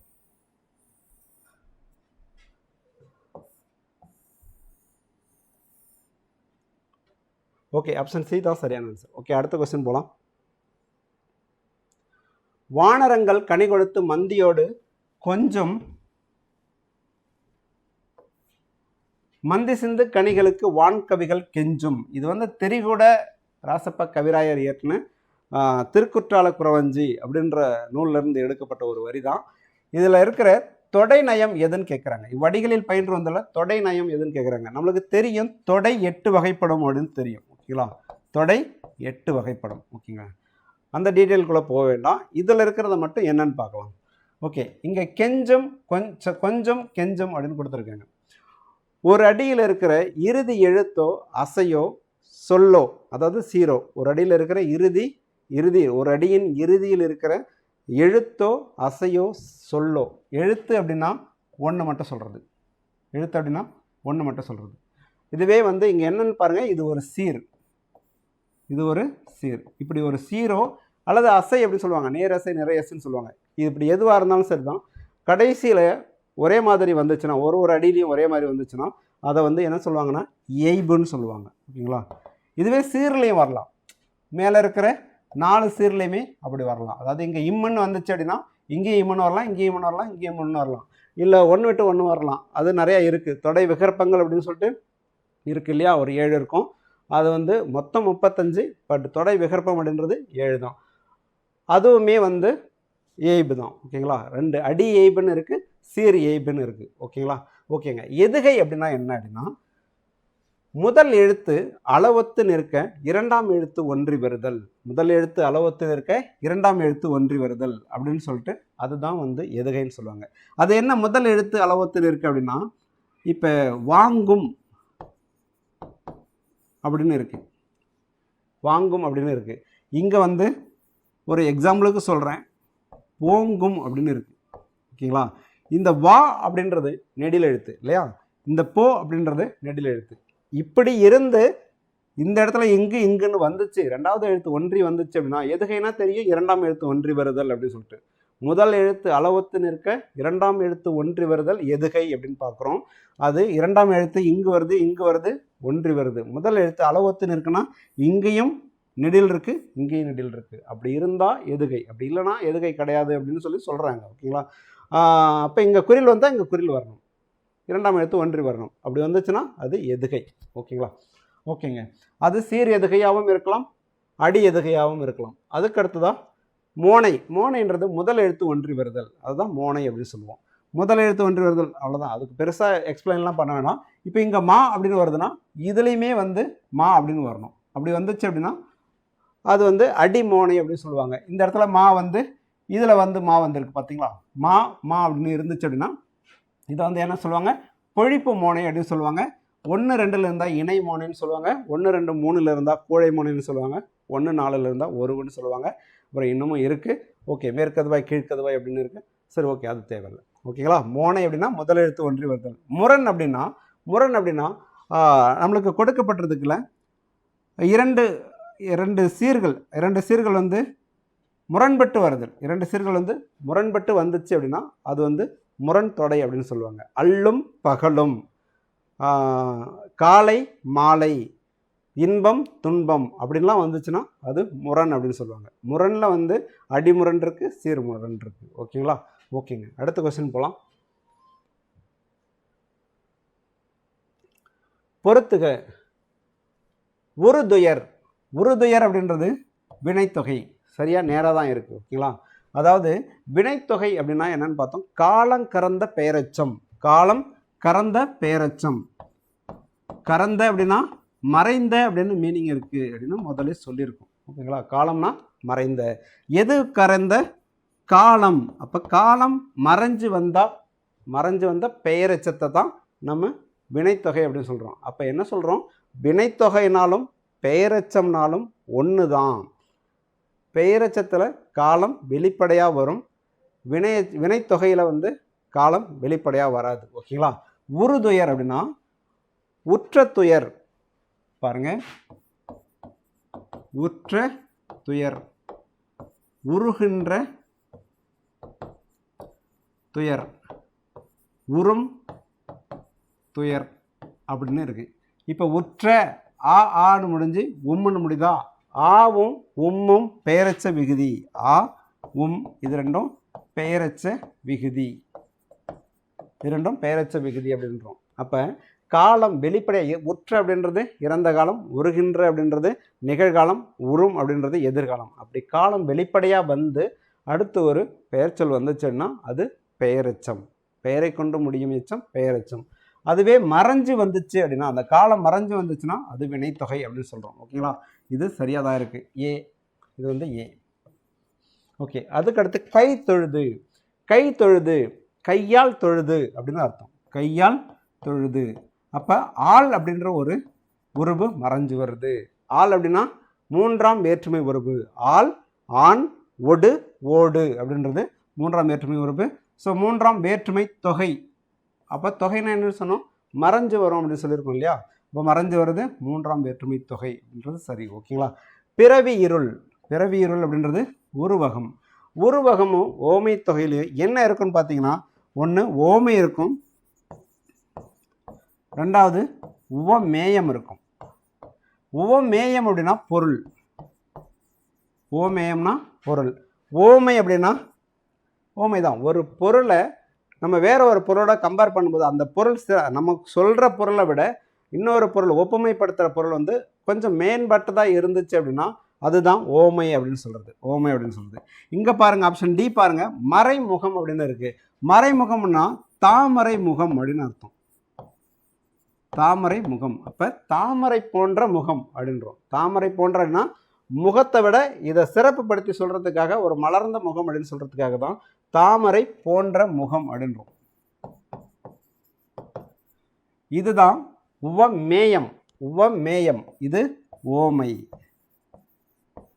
இப்படி ஓமை முன்னாடி வந்து உவமேயம், அதாவது நம்ம சொல்ல போகிற பொருள் வந்து பின்னாடி வந்துச்சுன்னா அது ஓமை தொகை.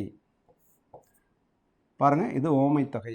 இதுவே வந்து ஓமை வந்து பின்னாடி வந்து நம்ம சொல்ல வேண்டிய பொருள் வந்து முன்னாடி வந்துச்சு அப்படின்னா அது வந்து உருவகம். என்ன சொல்கிறாங்க அப்படின்னா, ஓமையும் ஓமேயமும் இரண்டும் ஒன்றே என்று எண்ணும் அளவுக்கு நம்மளோட உள்ளுணர்வு தோன்ற அளவுக்கு இருந்துச்சு அப்படின்னா அதை உருவகம் அப்படின்னு சொல்கிறாங்க. இரண்டும் ஒன்றே, ஓமை ஓமேயம் இரண்டும் ஒன்றே என்று எண்ணத்தக்க அளவில் இருந்துச்சு அப்படின்னா அதை உருவகம் அப்படின்னு சொல்கிறாங்க. ஓகேங்களா? பிறவி இருள் அது உருவகம். மறைமுகம் அது வந்து ஓமை தொகை.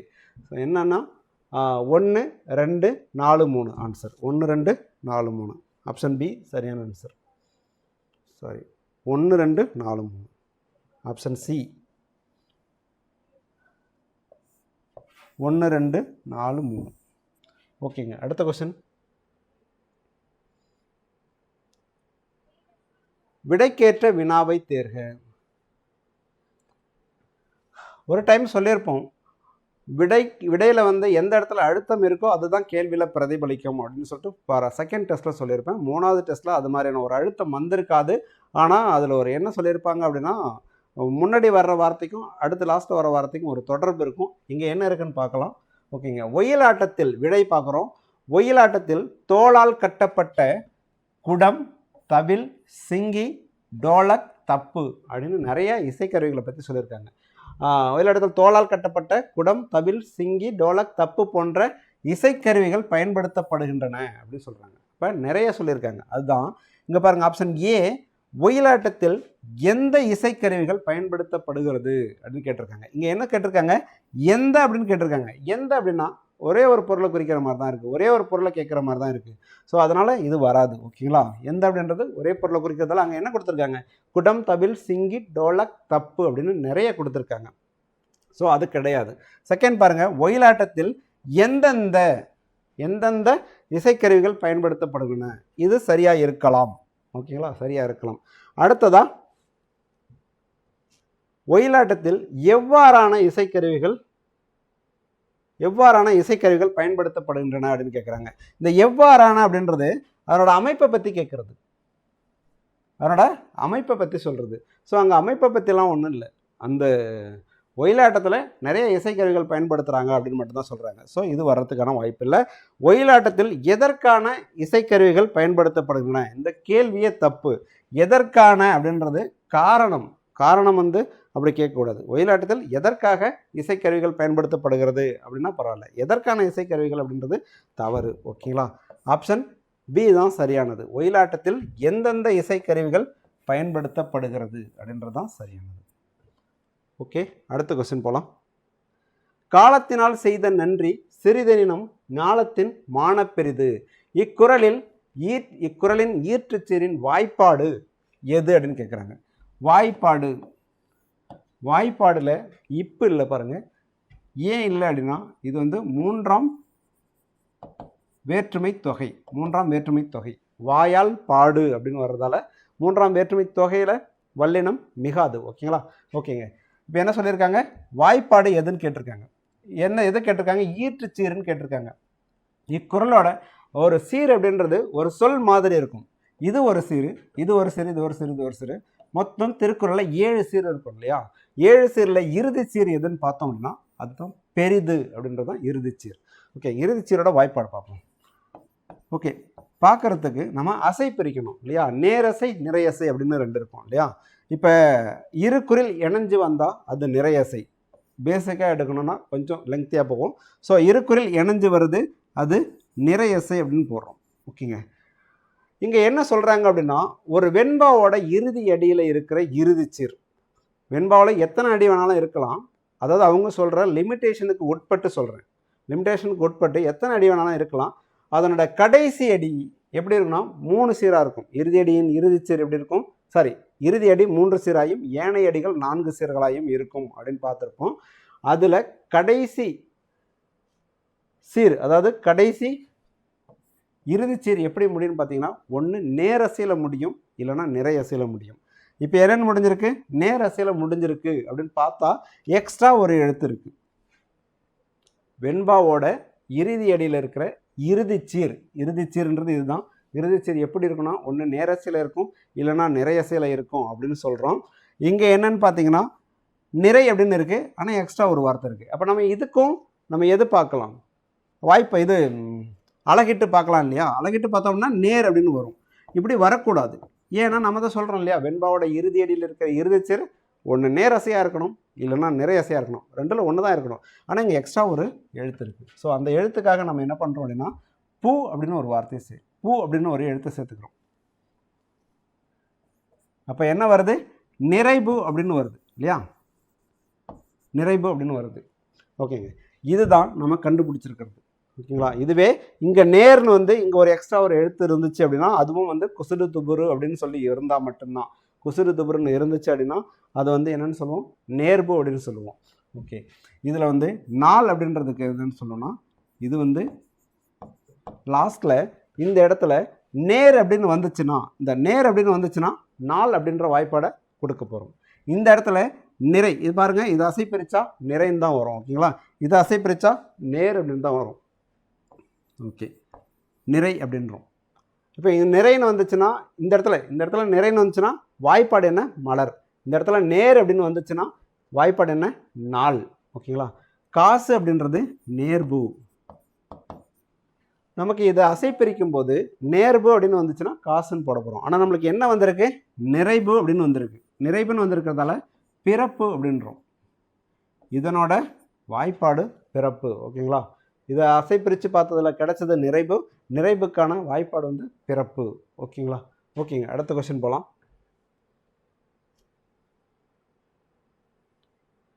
சந்திப்பிழையற்ற தொடரை தேர்க.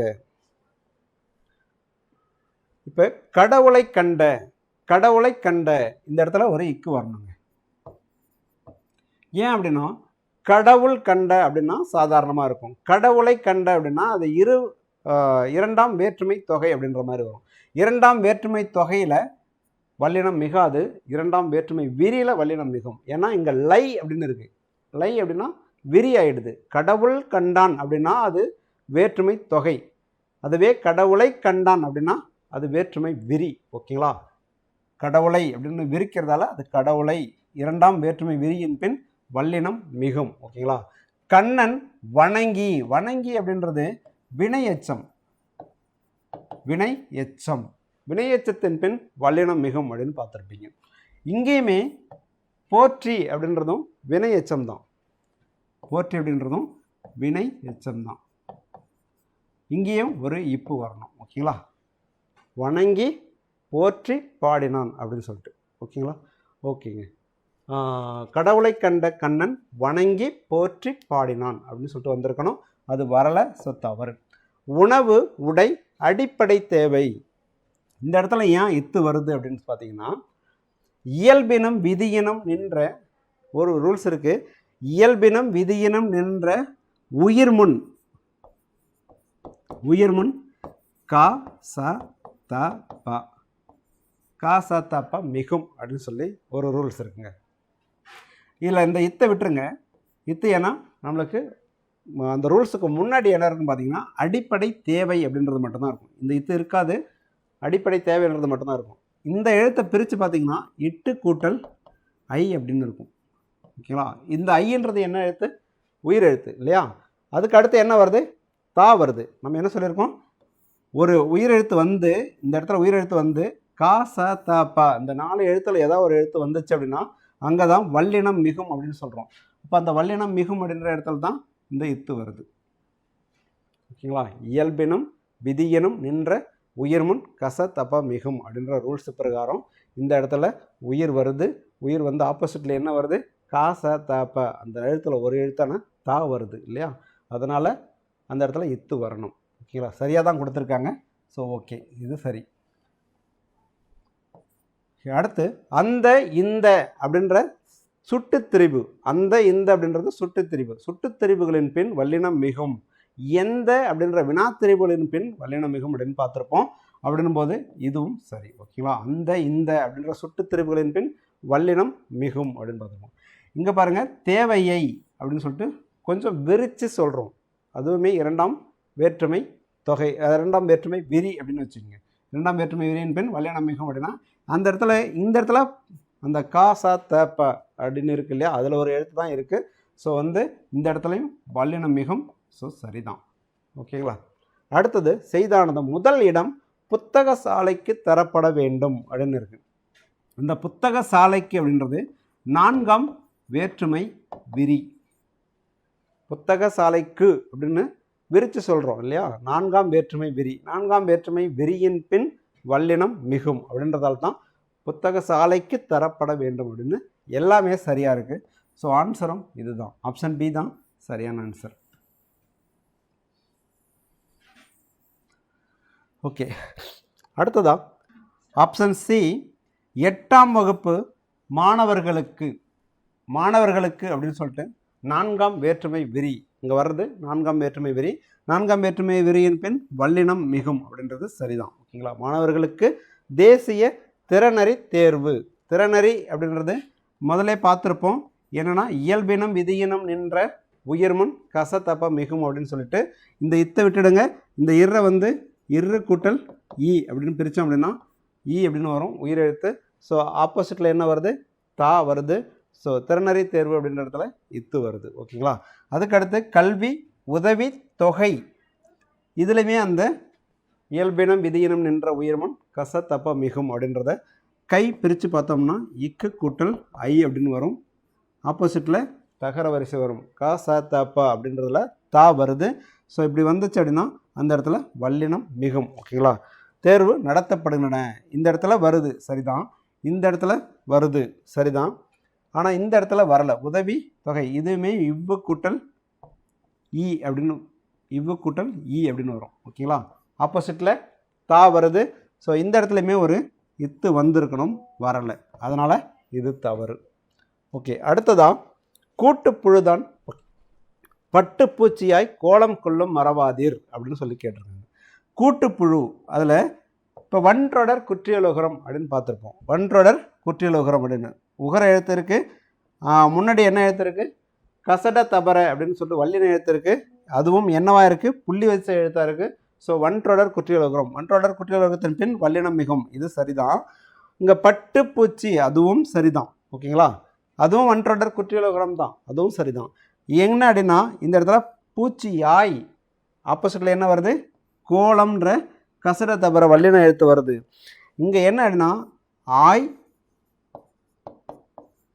என இனி ஆக இப்படிலாம் எழுத்து வந்துச்சு அப்படின்னா ஆப்போசிட்டில் க ச த ப வந்துச்சு அப்படின்னா அந்த இடத்துல வல்லினம் மிகும்.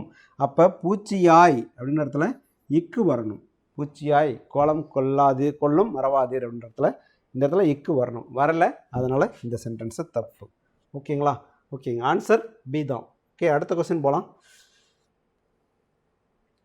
கீழ்காண்பனவற்றுள் வேறுபட்ட இலக்கண குறிப்பை உடையது எது? வேறுபட்ட இலக்கண குறிப்பை உடையது எதுன்னு கேட்குறாங்க. இப்போ பார்க்குறதுக்கு முழங்கிசை இமிழிசை இது ரெண்டும் ஒரே மாதிரி தான் இருக்குது. ஒய்முறை பார்க்குறதுக்கு எல்லாமே ரெண்டு வார்த்தையாக இருக்கிற மாதிரி தான் இருக்குது. இது மூணுமே வினைத்தொகை. சொல்லியிருக்கோம் ஏற்கனவே, காலம் கறந்த வினைத்தொகை, காலம் கறந்த பெயரெச்சம் வினைத்தொகைன்னு சொல்லியிருக்கோம். எல்லாத்தையுமே பிரிக்க முடியும். முழங்கிய, முழங்குகின்ற, முழங்கும் இசை அப்படின்னு சொல்லிட்டு பிரித்து பார்க்க முடியும். அதே மாதிரி தான் இமிழ்கின்ற, இமிழ்ந்த, இமிழும் இசை அப்படின்னு சொல்லிட்டு பிரித்து பார்க்க முடியும். உய்த்த, உய்க்கின்ற, உய்யும் முறை அப்படின்னு சொல்லிட்டு பிரித்து பார்க்க முடியும். ஓகேங்களா. அதனால் அது வினைத்தொகை. இந்த நெடுநிலையை நீங்கள் அது மாதிரி பிரிக்க முடியாது. ஏன் அப்படின்னா நெடுநிலையை பிரிச்சிங்கன்னா நெடுமை கூட்டல் நிலை அப்படின்னு வரும். இதுதான் நெடுநிலை அப்படின்றது.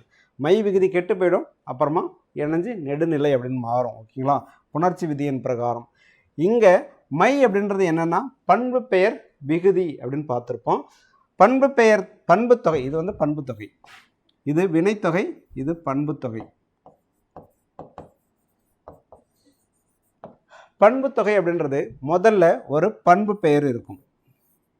பண்பு பெயர்னா என்ன அப்படின்னா நிறம், அளவு, சுவை, வடிவம் அப்படின்னு பார்த்துருப்போம். இங்கே நெடு அப்படின்றது எதை குறிக்குது, அளவை குறிக்குது. நெடு அப்படின்றது அளவு குறிக்குது. ஸோ அது ஒரு பண்பு பெயர். அடுத்து வர்றது ஒரு பண்பு பெயர், அடுத்து வர்றது ஒரு பெயர் சொல் இல்லையா. இந்த ரெண்டுக்கும் இடையில மை அப்படின்னு இருக்குது. அது இல்லாமல் ஆன ஆகிய அப்படின்னு ஒரு பண்பு உருபு வரும். ஆன ஆகிய அப்படின்னு ஒரு பண்பு உருபு வந்தால் அதுதான் பண்பு தொகை அப்படின்னு சொல்கிறது. இந்த இடத்துல நெடு ஆகிய நிலை இல்லை நெடுமை ஆகிய நிலை அப்படின்னு சொல்லலாம். அதனால் அது பண்பு தொகை. இது மட்டும்தான் வேறுபட்டது. ஆப்ஷன் சி மட்டும்தான் வேறுபட்டது. மற்றதெல்லாம் வினைத்தொகை. ஆப்ஷன் சி மட்டும் நெடுநிலை அப்படின்றது பண்பு தொகை. ஓகேங்களா. ஓகேங்க. அடுத்த கொஸ்டின் போகலாம். சரியான அகர வரிசையில் அமைந்த வரிசையை தேர்க அப்படின்னு கொஸ்டின் கேட்டிருக்கு. ஓகேங்க. அகர வரிசையில் ஃபஸ்ட்டு எடுத்தோடனே பார்க்க வேண்டியது உயிரெழுத்து, ரெண்டாவது பார்க்க வேண்டியது ஆயுத எழுத்து, மூணாவது பார்க்க வேண்டியது மெய்யெழுத்து, நாலாவது உயிர்மெய் எழுத்து. உயிர்மெய் எழுத்து, உயிர்மெய் எழுத்தில் எப்படி பார்க்கணும் அப்படின்னா கா கா கி அந்த வரிசை போயிட்டு அதுக்கடுத்து தான் ஞாவுக்கு வரணும். இப்படி தான் போகணும். ஓகேங்களா. இப்படி வரக்கூடாது, இது தப்பு. இந்த வரிசையில் போயிட்டு அப்புறம் திரும்பி இப்படி வரணும். ஓகேங்களா. ஓகேங்க. ஃபஸ்ட்டு எடுத்தோடனே உயிரெழுத்து இருக்கணும் இல்லையா. இதில் எதுலையுமே உயிரெழுத்து இல்லை. ரெண்டாவது என்ன இருக்கணும்னு பார்த்தோம், ஆயுத எழுத்து இருக்கணும்னு பார்த்தோம். ரெண்டாவது எழுத்து ஆயுத எழுத்து, ஆயுத எழுத்தும் கிடையாது. மெய் எழுத்து இருக்கா, மெய் எழுத்தும் ஃபஸ்ட்டு எழுத்தில் கிடையாது இல்லையா. இப்போ மா இதில் பாருங்கள் ஃபஸ்ட் எழுத்தில் கிடையாது. ரொம்ப எல்லாத்தையும் பார்க்க வேணாம், ரொம்ப எல்லாத்தையும் பார்த்துட்டோம்னா டைம் வேஸ்ட் ஆகும். ஸோ ஆன்சர் வந்து சொல்லிடுறேன், அதன் மூலமாக பார்த்துக்கலாம். ஓகேங்களா, பார்த்துக்கலாம். ஓகேங்க. அதுக்கு அடுத்ததாக என்னென்னா கா வரிசை, அதாவது உயிர்மெய் எழுத்து. உயிர்மெய் எழுத்து தான் எல்லாத்துலேயுமே இருக்குது. ஓகே, இந்த ஆப்ஷன் டி தான் ஆன்சர் வரும்னு நினைக்கிறேன். சரி, பார்க்கலாம். சி சி சி அப்படின்னு ஒரே மாதிரி இருக்குது. அப்போ ரெண்டாவது எழுத்தை எடுத்து பார்க்கலாம். ஓகேங்களா, இந்த இடத்துல மா வி அப்படின்னு இருக்குது. முதல் எழுத்தில் சி சின்னு இது மூணுமே ஒரே மாதிரி இருக்குது. இதை மூணுத்தை விட்டுடுவோம். ஓகேங்களா, கா ஙா சா அப்படின்றதுல சா வந்து மூணாவது எழுத்தாக இருக்குது. அதுக்கடுத்து மா அப்படின்றது அதுக்கடுத்து வரும்போது கா ஙா சா ஞா டா நா தா நா மா அப்படின்னு வரும். சாவுக்கு அடுத்து மா தான் வருது. கடைசியில் தான் வா வரும் இல்லையா, வா ழா லா ரா நா அப்படின்னு சொல்லிட்டு லாஸ்ட்டில் வரும். இந்த வரிசையில் தான் இருக்குது. ஸோ இந்த சென்டென்ஸில் மொதல் எழுத்தின் பிரகாரம் சரியாக தான் இருக்குது. ஆனால் இந்த மூணுக்குள்ளே என்ன இருக்குது, இந்த மூணுக்குள்ளே என்ன இருக்குது அப்படின்றது தான் டவுட்டு. இந்த மகிழ்ச்சி வியப்பு அப்படின்றது சரியாக அமைஞ்சிருக்கு. இந்த சி சி சி ஒரே மாதிரி இருக்குது. ரெண்டாவது எழுத்து பாருங்கள், இதில் வந்து ரா இருக்குது, இதில் வந்து ரா இருக்குது, இதில் வந்து நா இருக்குது. இந்த ஆர்டருமே கரெக்டாக தான் இருக்குது. யாவுக்கு அடுத்து ரா வரும். யா ரா ல வா ழ ல ரா நா இந்த வரிசையில் இருக்குது. ரா முன்னாடி இருக்குது, அதுக்கடுத்து இந்த ரா இருக்குது, அதுக்கடுத்து இந்த நா இருக்குது. ஓகேங்களா, அப்படி இருக்கும்போது இது சரியாக தான் அமைஞ்சிருக்கு. ஓகேங்களா, சரியாக தான் இருக்குது, புரிஞ்சிருக்கும்னு நினைக்கிறேன். ஃபஸ்ட் எழுத்து சா பார்க்குறோம், அது எல்லாமே சரியாக இருக்குது. ரெண்டாவது எழுத்தில் பார்க்குறோம், அது காங்காசா வரிசை எழுதி பார்த்தீங்கன்னா தெரியும். ரா முன்னாடி வருது, இந்த ரா கடைசியாக வருது, அதுக்கடுத்து இந்த நா வருது. ஓகேங்களா, இந்த ரா வருது, இந்த ரா, அதுக்கடுத்து நா. சரியாக தான் இருக்குது. மகிழ்ச்சி வியப்பு அப்படின்றது ஏற்கனவே சரியாக தான் இருக்குது. ஓகே, அடுத்த கொஸ்டின் போகலாம். ஆப்ஷன் டி தான் சரியானது. ஓகே, 52 பிரித்து எழுதுக. பூட்டும் கதவுகள், இது வந்து சேர்ந்துருக்கு. இதை பிரித்து எழுதுனா எப்படி இருக்கும் அப்படின்னு பார்க்குறோம். இது வந்து இந்த விதியின் பிரகாரம் பார்ப்போம், இதை வச்சு பார்க்கலாம். ஓகேங்களா, பூட்டு கதவுகள் அப்படின்னும் போது இந்த இடத்துல இக்கு வரலாம், இக்கை தவிர்த்து வேறு எதுவுமே வராது. அது சேரும்போது ஒன்றொடர் குற்றியலுகரத்தின் பின் வல்லினம் மிகும் அப்படின்னு பார்த்துருக்கோம். ஸோ சேரும்போது என்ன வரும், பூட்டு கதவுகள் அப்படின்னு வரும். அது அங்கே கிடையாது. ஸோ இந்த இது தப்பு. ஓகேங்களா, ஓகே, பூட்டும் கதவுகள் அப்படின்னு இருக்குது. சரி, ஓகே, அதை விட்டுருவோம். இது வந்து இப்படி ஒரு வார்த்தை வருமா அப்படின்னா வராது. மெய்யெழுத்து இங்குன்ற மெய்யெழுத்து கடைசியாக வரவே வராது. ஸோ இதுவுமே தப்பு. ஓகேங்களா, பூட்டும் கதவுகள் அப்படின்னு வர முடியாது.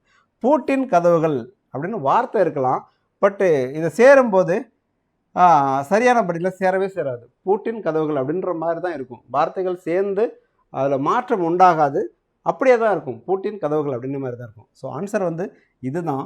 எப்படின்னு பார்த்தீங்கன்னா, மகர புணர்ச்சி அப்படின்னு ஒரு புணர்ச்சி இருக்குது, மகர ஈற்று புணர்ச்சி. மகர ஈற்று புணர்ச்சியில் என்ன வரும் அப்படின்னு பார்த்தீங்கன்னா,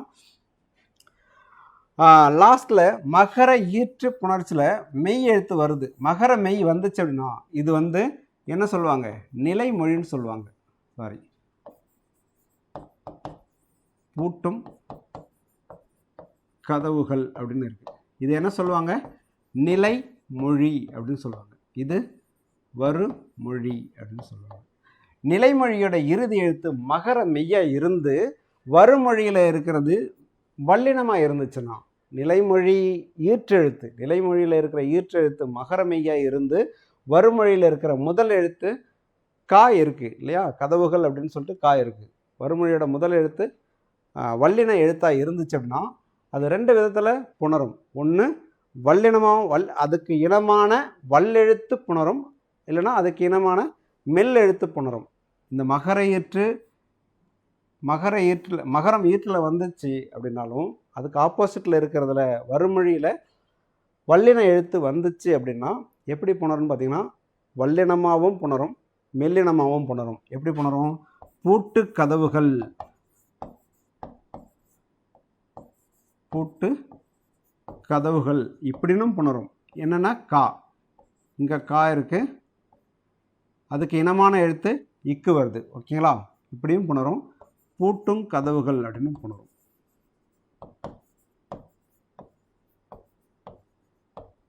இப்படியும் புணரும். ஓகேங்களா, ரெண்டு விதமாகவும் புணரும். நமக்கு ஆன்சரில் கொடுக்கப்பட்டிருக்கிறது இதுதான். ஓகேங்களா? ஸோ சரிதான் ஆன்சர். பூட்டும் கதவுகள் அப்படின்றது சரிதான். ஓகே, அடுத்த கொஸ்டின். ஒருமை பன்மை பிழையற்ற தொடரை தேர்க அப்படின்னு கேட்டிருக்காங்க. ஆப்ஷன் ஏல ஆமைகள் வேகமாக ஓடாது. ஆமைகள் அப்படின்னா எத்தனை ஆமைகள் கொடுக்கல, ஆனால் பன்மையில் இருக்குது. ஓடாது அப்படின்றது ஒருமையில் இருக்குது. தூ அப்படின்றது எப்போவுமே ஒருமைக்குரிய எழுத்து. தூன்றது ஒருமைக்குரிய எழுத்து. ஸோ இது தப்பு. இங்கே பன்மையில் இருக்குது, இங்கே ஒருமையில் இருக்குது. ஸோ தப்பு. மரத்தில் பழங்கள் பழுத்தது அப்படின்னு இருக்குது. அதே மாதிரி தான் கல் விகுதி வந்திருக்கு, பன்மையில் இருக்குது. இங்கே தூ அப்படின்றது ஒருமையில் இருக்குது. ஸோ இதுவுமே தப்பு. அதுக்கடுத்து நாயும் பூனையும் அப்படின்ட்டு 2 வந்திருக்கு. மொத்தம் எத்தனை இருக்குது? 2 இருக்குது. அப்போ பன்மையில் இருக்குது. ஸோ ஒன்றாய் ஓடின என்னென்ன முடிஞ்சிருக்கு? நா அப்படின்னு முடிஞ்சிருக்கு. ஓடின ஆ அப்படின்றது பன்மைக்குரிய விகுதி. ஓகேங்களா? இங்கே என்ன இருக்குது? ஓடின அப்படின்னு இருக்குது. தான் இருக்குது. ஸோ இதுதான் சரியானது. ஓகேங்களா? இங்கே 2 இருக்குது, பன்மையில் இருக்குது. ஓடின அப்படின்றதும் பன்மை தான். ஓகேங்களா? ஸோ அதுதான் சரி. ஆப்ஷன் டியில் தமிழர் அப்படின்னு சொல்லிட்டு விகுதி வந்திருக்கு. திரைக்கடல் ஓடியும் திரவியம் தேடினார்கள் அப்படின்னு சொல்லிட்டு கல் விகுதி வந்திருக்கு. இங்கே தேடினர் அப்படின்னு வந்துருந்துச்சுன்னா அது சரியானது தான். அங்கே கல் விகுதி இருக்கிறது, இங்கே விகுதி இருக்கிறதால இது பொருத்தம் இல்லாதது. ஆப்ஷன் சி தான் சரியான ஆன்சர். அடுத்த கொஸ்டின். திணையும் துறைகளின் எண்ணிக்கையும் பொருந்தாதது எது அப்படின்னு கொஸ்டின் கேட்டிருக்காங்க. ஓகேங்க, மொத்தம் புறத்திணைகள் 12 அப்படின்னு பார்த்துருப்போம். புறத்திணைகள் 12ன்னு பார்த்துருப்போம். இதுவே புறநானூறு கூறும் திணைகள் அப்படின்னு சொல்லியிருக்கு. அது 11 திணைகள் சொல்லும், 65 துறைகள் சொல்லும். புறநானூறு என்ன சொல்கிறோம்? 11 திணைகள் 65 துறைகள் பற்றி சொல்லும். ஓகேங்களா? இது 12 திணைகள் இருக்குது. புறப்பொருள் வெண்பாமாலை கூறுற திணைகள் 12 திணைகள் இருக்குது. அது புறத்திணை அப்படின்னு சொல்லுவாங்க. ஓகே, இந்த இதுக்கு ஷார்ட்கட் இருக்குது, நான் சொல்கிறேன். உங்களுக்கு ஓகே அப்படின்னா எடுத்துக்கங்க. ஓகேங்களா? வெட்சி அப்படின்றது வெட்டியாக இருக்கிறதா நினச்சிக்கோங்க. இப்போ ஒரு பசங்க 14 வயசு வரைக்கும் வெட்டியாக இருப்பாங்க. 14 வயசு வரைக்கும் வெட்டியாக இருப்பாங்க. ஏன் அப்படின்னா 15வது வயசில் அவங்க 10வது எக்ஸாம் எழுதுவாங்க இல்லையா? ஸோ அப்போ பயங்கரமாக படிக்கணும். ஸோ வெட்டியாக 14 வயசு வரைக்கும் இருக்கலாம் அப்படின்னு ஞாபகம் வச்சுங்க. வெட்டியாக 14 வயசு வரைக்கும் இருக்கலாம் அப்படின்னு ஞாபகம் வச்சுங்க. இது சரிதான். ஓகேங்களா? அதுக்கடுத்து வஞ்சி 13 துறைகள் அப்படின்னு போட்டிருக்கு. வஞ்சி அப்படின்னா பெண். ஒரு பெண் அப்படின்றது இப்போ வேணா 18 வயசுக்கு மேலே அப்படின்னு சொல்லலாம். அப்போ என்ன சொல்லியிருப்பாங்கன்னா பூப்பெய்தும் காலம் அப்படின்னு சொல்லிட்டு 13 வயசை சொல்லியிருப்பாங்க. ஸோ 13 அப்படின்றது வஞ்சிக்கான வயசு அப்படின்னு ஞாபகம் வச்சுக்கோங்க. எல்லாமே ஷார்ட்கட்டுக்காக தான். ஓகேங்களா? வஞ்சிக்கான வயசு 13 அப்படின்னு ஞாபகம் வச்சுங்க. உழிஞை அப்படின்னா கலோக்கியலாக ஒரு வார்த்தை. விழுந்துருவோன்றதை நம்ம விழுந்துருவோம் அப்படின்னு சொல்லியிருப்போம். சரி, ஓகே. லைசன்ஸ் போடும்போது 8 போட்டால் விழாமல் 8 போட்டால் தான், விழுந்துடாமல் 8 போட்டால் தான் லைசன்ஸ் கொடுப்பாங்க அப்படின்னு சொல்லி ஞாபகம் வச்சுக்கோங்க. ஸோ இதுவும் சரிதான். ஓகேங்களா? உழிஞை அப்படின்னா 8 துறைகளை உடையது. ஓகேங்க. அடுத்து தும்பை. நம்ம பழைய காலத்தில் தொம்பை அப்படின்னு ஒன்று இருக்கும். இல்லை, இது ஊருக்கு ஊர் மாறுபடலாம். தானியங்களை கொட்டி வைக்கிறதுக்காக ஒரு கொஞ்சம் உயரமான ஒரு இதில் பெருசாக ஒன்று கட்டி வச்சுருப்பாங்க மரத்தால், இல்லை ஒரு மாதிரி மண்ணால் கூட செஞ்சு வச்சுருந்துருப்பாங்க. அதுக்கு பேர் தொம்பை அப்படின்னு பேர். அது எவ்வளோ உயரம் இருக்குன்னு பார்த்தீங்கன்னா ஒரு 12 அடிக்கிட்ட ஒரு உயரம் இருக்கும். எக்ஸாம்பிளுக்கு தான் சொல்கிறேன். ஒரு குறைஞ்சது ஒரு 8 to 10 அடி வரைக்கும் இருக்கும். சரி, ஓகே. அது 12 அடிகள் இருக்கும் அப்படின்னு ஞாபகம் வச்சுக்கோங்க. தொம்பைன்றது 12 அடிகள் வரைக்கும் இருக்குன்னு வச்சுக்கோங்க. அப்போ தும்பை அப்படின்றது 12 துறைகளை கொண்டது. தும்பை அப்படின்றது 12 துறைகளை கொண்டது. அப்போ இதுதான் தவறானது. இதுதான் ஆன்சர். அப்போ 18 துறைகளை கொண்டது எது அப்படின்னு பார்த்தோம்னா, நம்ம +2லாம் முடிச்சுட்டு போனால் எப்படி இருக்கும்? நம்ம படிக்கிறது என்ன சொல்லுவாங்க அப்படின்னு பார்த்தீங்கன்னா 12வது வரைக்கும் நிறைய மார்க் எடுக்கணும் அப்படின்னு சொல்லுவாங்க. காலேஜில் மார்க் எடுக்கிறத பற்றி ஒன்றுமே பெருசாக சொல்ல மாட்டாங்க. ஸோ வாகை சூடுற வயசு அப்படின்னா இந்த 12வது முடிச்சு போகிறது தான். அப்போ என்ன வயசு இருக்கும்? 18 வயசு ஆரம்பிக்கும். ஸோ இது வாகை. இது வாகை திணைக்குரியது 18 துறைகள் அப்படின்றது. ஓகேங்களா? ஓகேங்க. அடுத்து பார்க்கலாம். ஆழத்து மேல குவளை குளத்தில் வாளின் நெடிய குரங்கு இவ்வடியில் பயின்று வந்துள்ள பொருள்கோள் ஏதாவது அப்படின்னு கேட்டிருக்காங்க. பொருள்கள் மொத்தம் 8 இருக்குங்க. பொருள்கள் மொத்தம் 8 இருக்குது. நமக்கு புது புத்தகத்தில் 3 பொருள்கள் தான் கொடுத்துருப்பாங்க, மீதி பொருள்கள் கொடுத்துருக்க மாட்டாங்க. பழைய புத்தகத்தில் இருக்கும், பார்க்கலாம். ஓகேங்களா? ஓகேங்க, இங்கே ஆப்ஷனில் இருக்கிறதுக்கு மட்டும் பார்ப்போம். ஓகேங்க, ஆற்று நீர் பொருள்கள் அப்படின்னு இருக்குது. ஆற்று நீர் பொருள்கள் அப்படின்னா ஆறு எப்படி நேராக ஓடிட்டுருக்கோ அதே மாதிரி செய்யுளோட ஆரம்பத்திலிருந்து முடிவு வரைக்கும், செய்யுளோட ஆரம்பத்திலேருந்து முடிவு வரைக்கும் அப்படியே வரிசையாக நின்று பொருள் கொள்கிற மாதிரி இருந்துச்சு அப்படின்னா அதுதான் ஆற்று நீர் பொருள்கோள் அப்படின்னு அர்த்தம். ரெண்டாவது, மொழி மாற்று பொருள்கோள் அப்படின்றது செய்யுளில் ஒரு அடியில் இருக்கிறத மட்டும் எடுத்து, இப்போ ஒரு அடியில் ஒரு 4 சீர் இருக்குது, அந்த 4 சீரில் இந்த சீரை இங்கே எடுத்து போட்டு பொருள் கொள்றதோ இல்லை இந்த சீரை இங்கே எடுத்து போட்டு பொருள் கொள்றதோ இப்படி மாற்றி மாற்றி பொருள் கொண்டுக்குன்னா அதுக்கு பேர் தான் மொழி மாற்று பொருள்கோள். ஓரடியில் உள்ள சொற்களை முன்பின்னாக மாற்றி பொருள் கொள்வது, ஓரடியில் உள்ள சொற்களை முன்பின்னாக மாற்றி பொருள் கொள்வது மொழி மாற்று பொருள்கோள் அப்படின்னு சொல்லுவாங்க. கொண்டு கூட்டு பொருள்கள் அப்படின்னா ஒரு செய்யுள் இருக்குது, அங்கங்கே சிதறி கிடக்கிற சொற்களை நமக்கு தேவையான மாதிரி பொருள் கொள்வதற்கு கூட்டி பொருள் கொள்வது, அங்கே இருக்கிறத எடுத்து இங்கே இருக்கிறத எடுத்து அப்படி அப்படியே எடுத்து பொருள் கொள்வது. இப்போ வந்து நிறைய லைன்ஸ் இருக்கு, நமக்கு இந்த சீரையும் எடுத்தால் பொருள் வரும் அப்படின்னு சொன்னால் அப்படி எடுத்துக்கிறதுக்கு பேர் தான் கொண்டு கூட்டு பொருள்கோள் அப்படின்னு பேர். ஓகேங்களா? வேறு இடத்துல இருக்கும், ஒரு செய்யுளோட வேறு இடத்துல சிதறி கிடக்கிற சொற்களை ஒன்றா எடுத்து வச்சு பொருள் கொள்வது தான் கொண்டு கூட்டு பொருள்கோள் அப்படின்னு சொல்கிறோம். ஓகேங்களா? இப்போ இந்த இடத்துல பாருங்கள். சரி, ஓகே, அடிமறி மாற்று பொருள்கோள் அப்படின்னா இப்போ 4-5 நிறைய அடிகள் இருக்குது. அடி மொத்தமாகவே இதை தூக்கி இங்கே போடுறது, போட்டு பொருள் கொண்டா பொருளும் மாறாது ஓசையும் மாறாது, அப்படி இருக்கிறது தான் அடிமறி மாற்று பொருள்கோள் அப்படின்னு சொல்லுவாங்க. ஓகேங்களா? மொத்த அடியையுமே மாற்றி பொருள் கொண்டா அது அடிமறி மாற்று பொருள்கோள் அப்படின்னு சொல்லுவாங்க. இங்கே கொஷினில் என்ன கேட்டிருக்காங்க, ஆழத்து மேலே குவளை அப்படின்னு போட்டிருக்கு. ஆழத்து அப்படின்னா ஆலமரம், குவளை அப்படின்னா ஒரு குண்டம். ஓகேங்க, ஆழத்து மேலே குவளை, ஆலமரத்து மேலே குவளை எப்படி இருக்கும்? இருக்காது இல்லையா? சரி, ஓகே. இப்போ குளத்தில் வாளின் நெடிய குரங்கு அப்படின்னு இருக்குது. இந்த குரங்கு எங்கே இருக்கும் அப்படின்னா ஆலமரத்து மேலே இருக்கும். குரங்கோட சரி, ஓகே, இந்த குளத்தில் என்ன இருக்கும்? குவளை இருக்கும். இப்படி எங்கே இருந்தாலும் எடுத்து போடுறது தான் கொண்டு கூட்டு பொருள்கோள் அப்படின்னு சொல்கிறது. வேறு இடத்துல இருக்கிறது வேறு பொருளை ஒன்றா சேர்த்து செய்கிறது தான் கொண்டு கூட்டு பொருள்கோள் அப்படின்னு சொல்கிறோம். ஓகேங்களா? ஓகேங்க, ஆன்சர் வந்து கொண்டு கூட்டு பொருள்கோள் அப்படின்றது தான் சரி. ஏன்னா ஆழத்து மேலே குவளை இருக்காது, குரங்கு தான் இருக்கும். இது 2வது அடியில் இருக்குது. இதுவே ஒரே அடியில் மாற்றி பண்ணிக்கிற மாதிரி இருந்தால் அது மொழி மாற்று பொருள்கோள். அடியில் வேறு அடியில் இருக்கிற சொற்களை மட்டும் எடுத்து பொருள் கொண்டோம் அப்படின்னா அது கொண்டு கூட்டு பொருள்கோள். இங்கே இருக்கிறது கொண்டு கூட்டு பொருள்கோள். ஓகேங்களா? அடுத்த கொஸ்டின் போகலாம். ரீநாய்சன்ஸ் இச்சொல்லுக்கு நிகரான தமிழ் சொல்லை தேர்க அப்படின்னு கொஸ்டின் இருக்குது. ஓகே, ரீநாய்சன்ஸ் அப்படின்னா மறுமலர்ச்சி அப்படின்றது பொருள். ஓகேங்க, மீட்டுருவாக்கம் அப்படின்னா ரீவைவலிசம், REVIVALISM, ரிவைவலிசம் அப்படின்னு இங்கிலீஷ் மீனிங். ஓகேங்களா? மறுபரிசீலனை அப்படின்றது ரீவியூ, VIEW, REVIEW, ரிவ்யூன்னு சொல்லுவாங்க. அது மறுபரிசீலனை அப்படின்றது.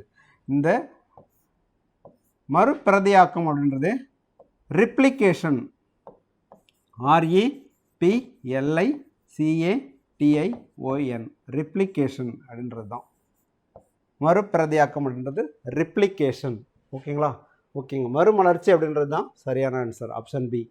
அடுத்ததான் 65, கீழ்காணும் கூற்றுகளை காண்க.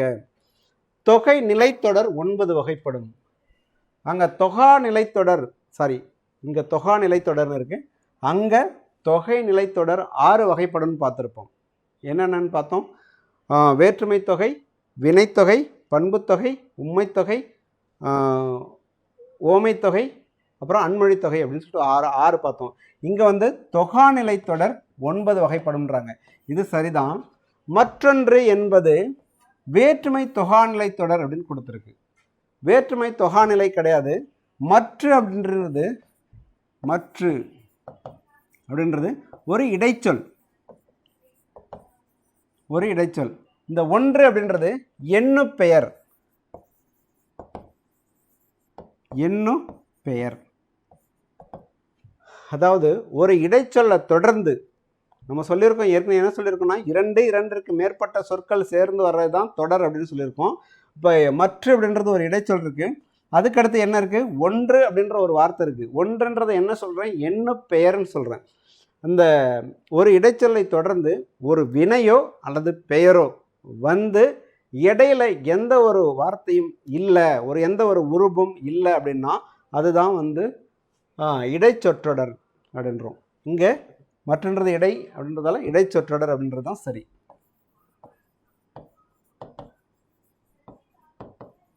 இடைச்சொற்றொடர். ஓகேங்களா? ஓகேங்க. அடுத்ததான் தொகா. இது தவறு. 2வது பாயிண்ட் தவறு. தொகா நிலை தொடர்களில் ஒன்று இரட்டை கிளவி. இரட்டை கிளவின்றதும் தவறு. ஸோ இதுவும் தவறு. ஸோ 1 மட்டும்தான் சரி. கூற்று 1 மட்டும்தான் சரி. ஓகேங்க. இந்த தொகா நிலை தொடர் 9 வகைப்படும் அப்படின்னு சொன்னோம் இல்லையா? என்னன்னு பார்க்கலாம். தொகா நிலை தொடரில் முதல்ல இருக்கிறது எழுவாய் தொடர்.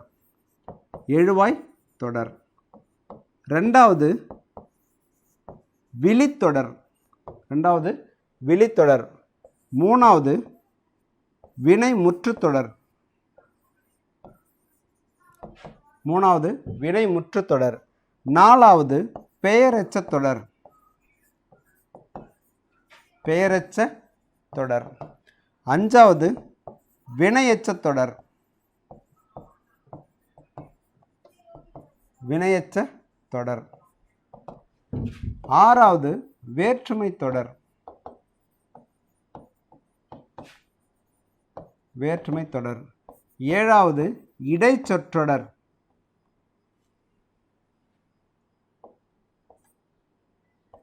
இடைச்சொற்றொடர். 8வது உரிச்சொற்றொடர்.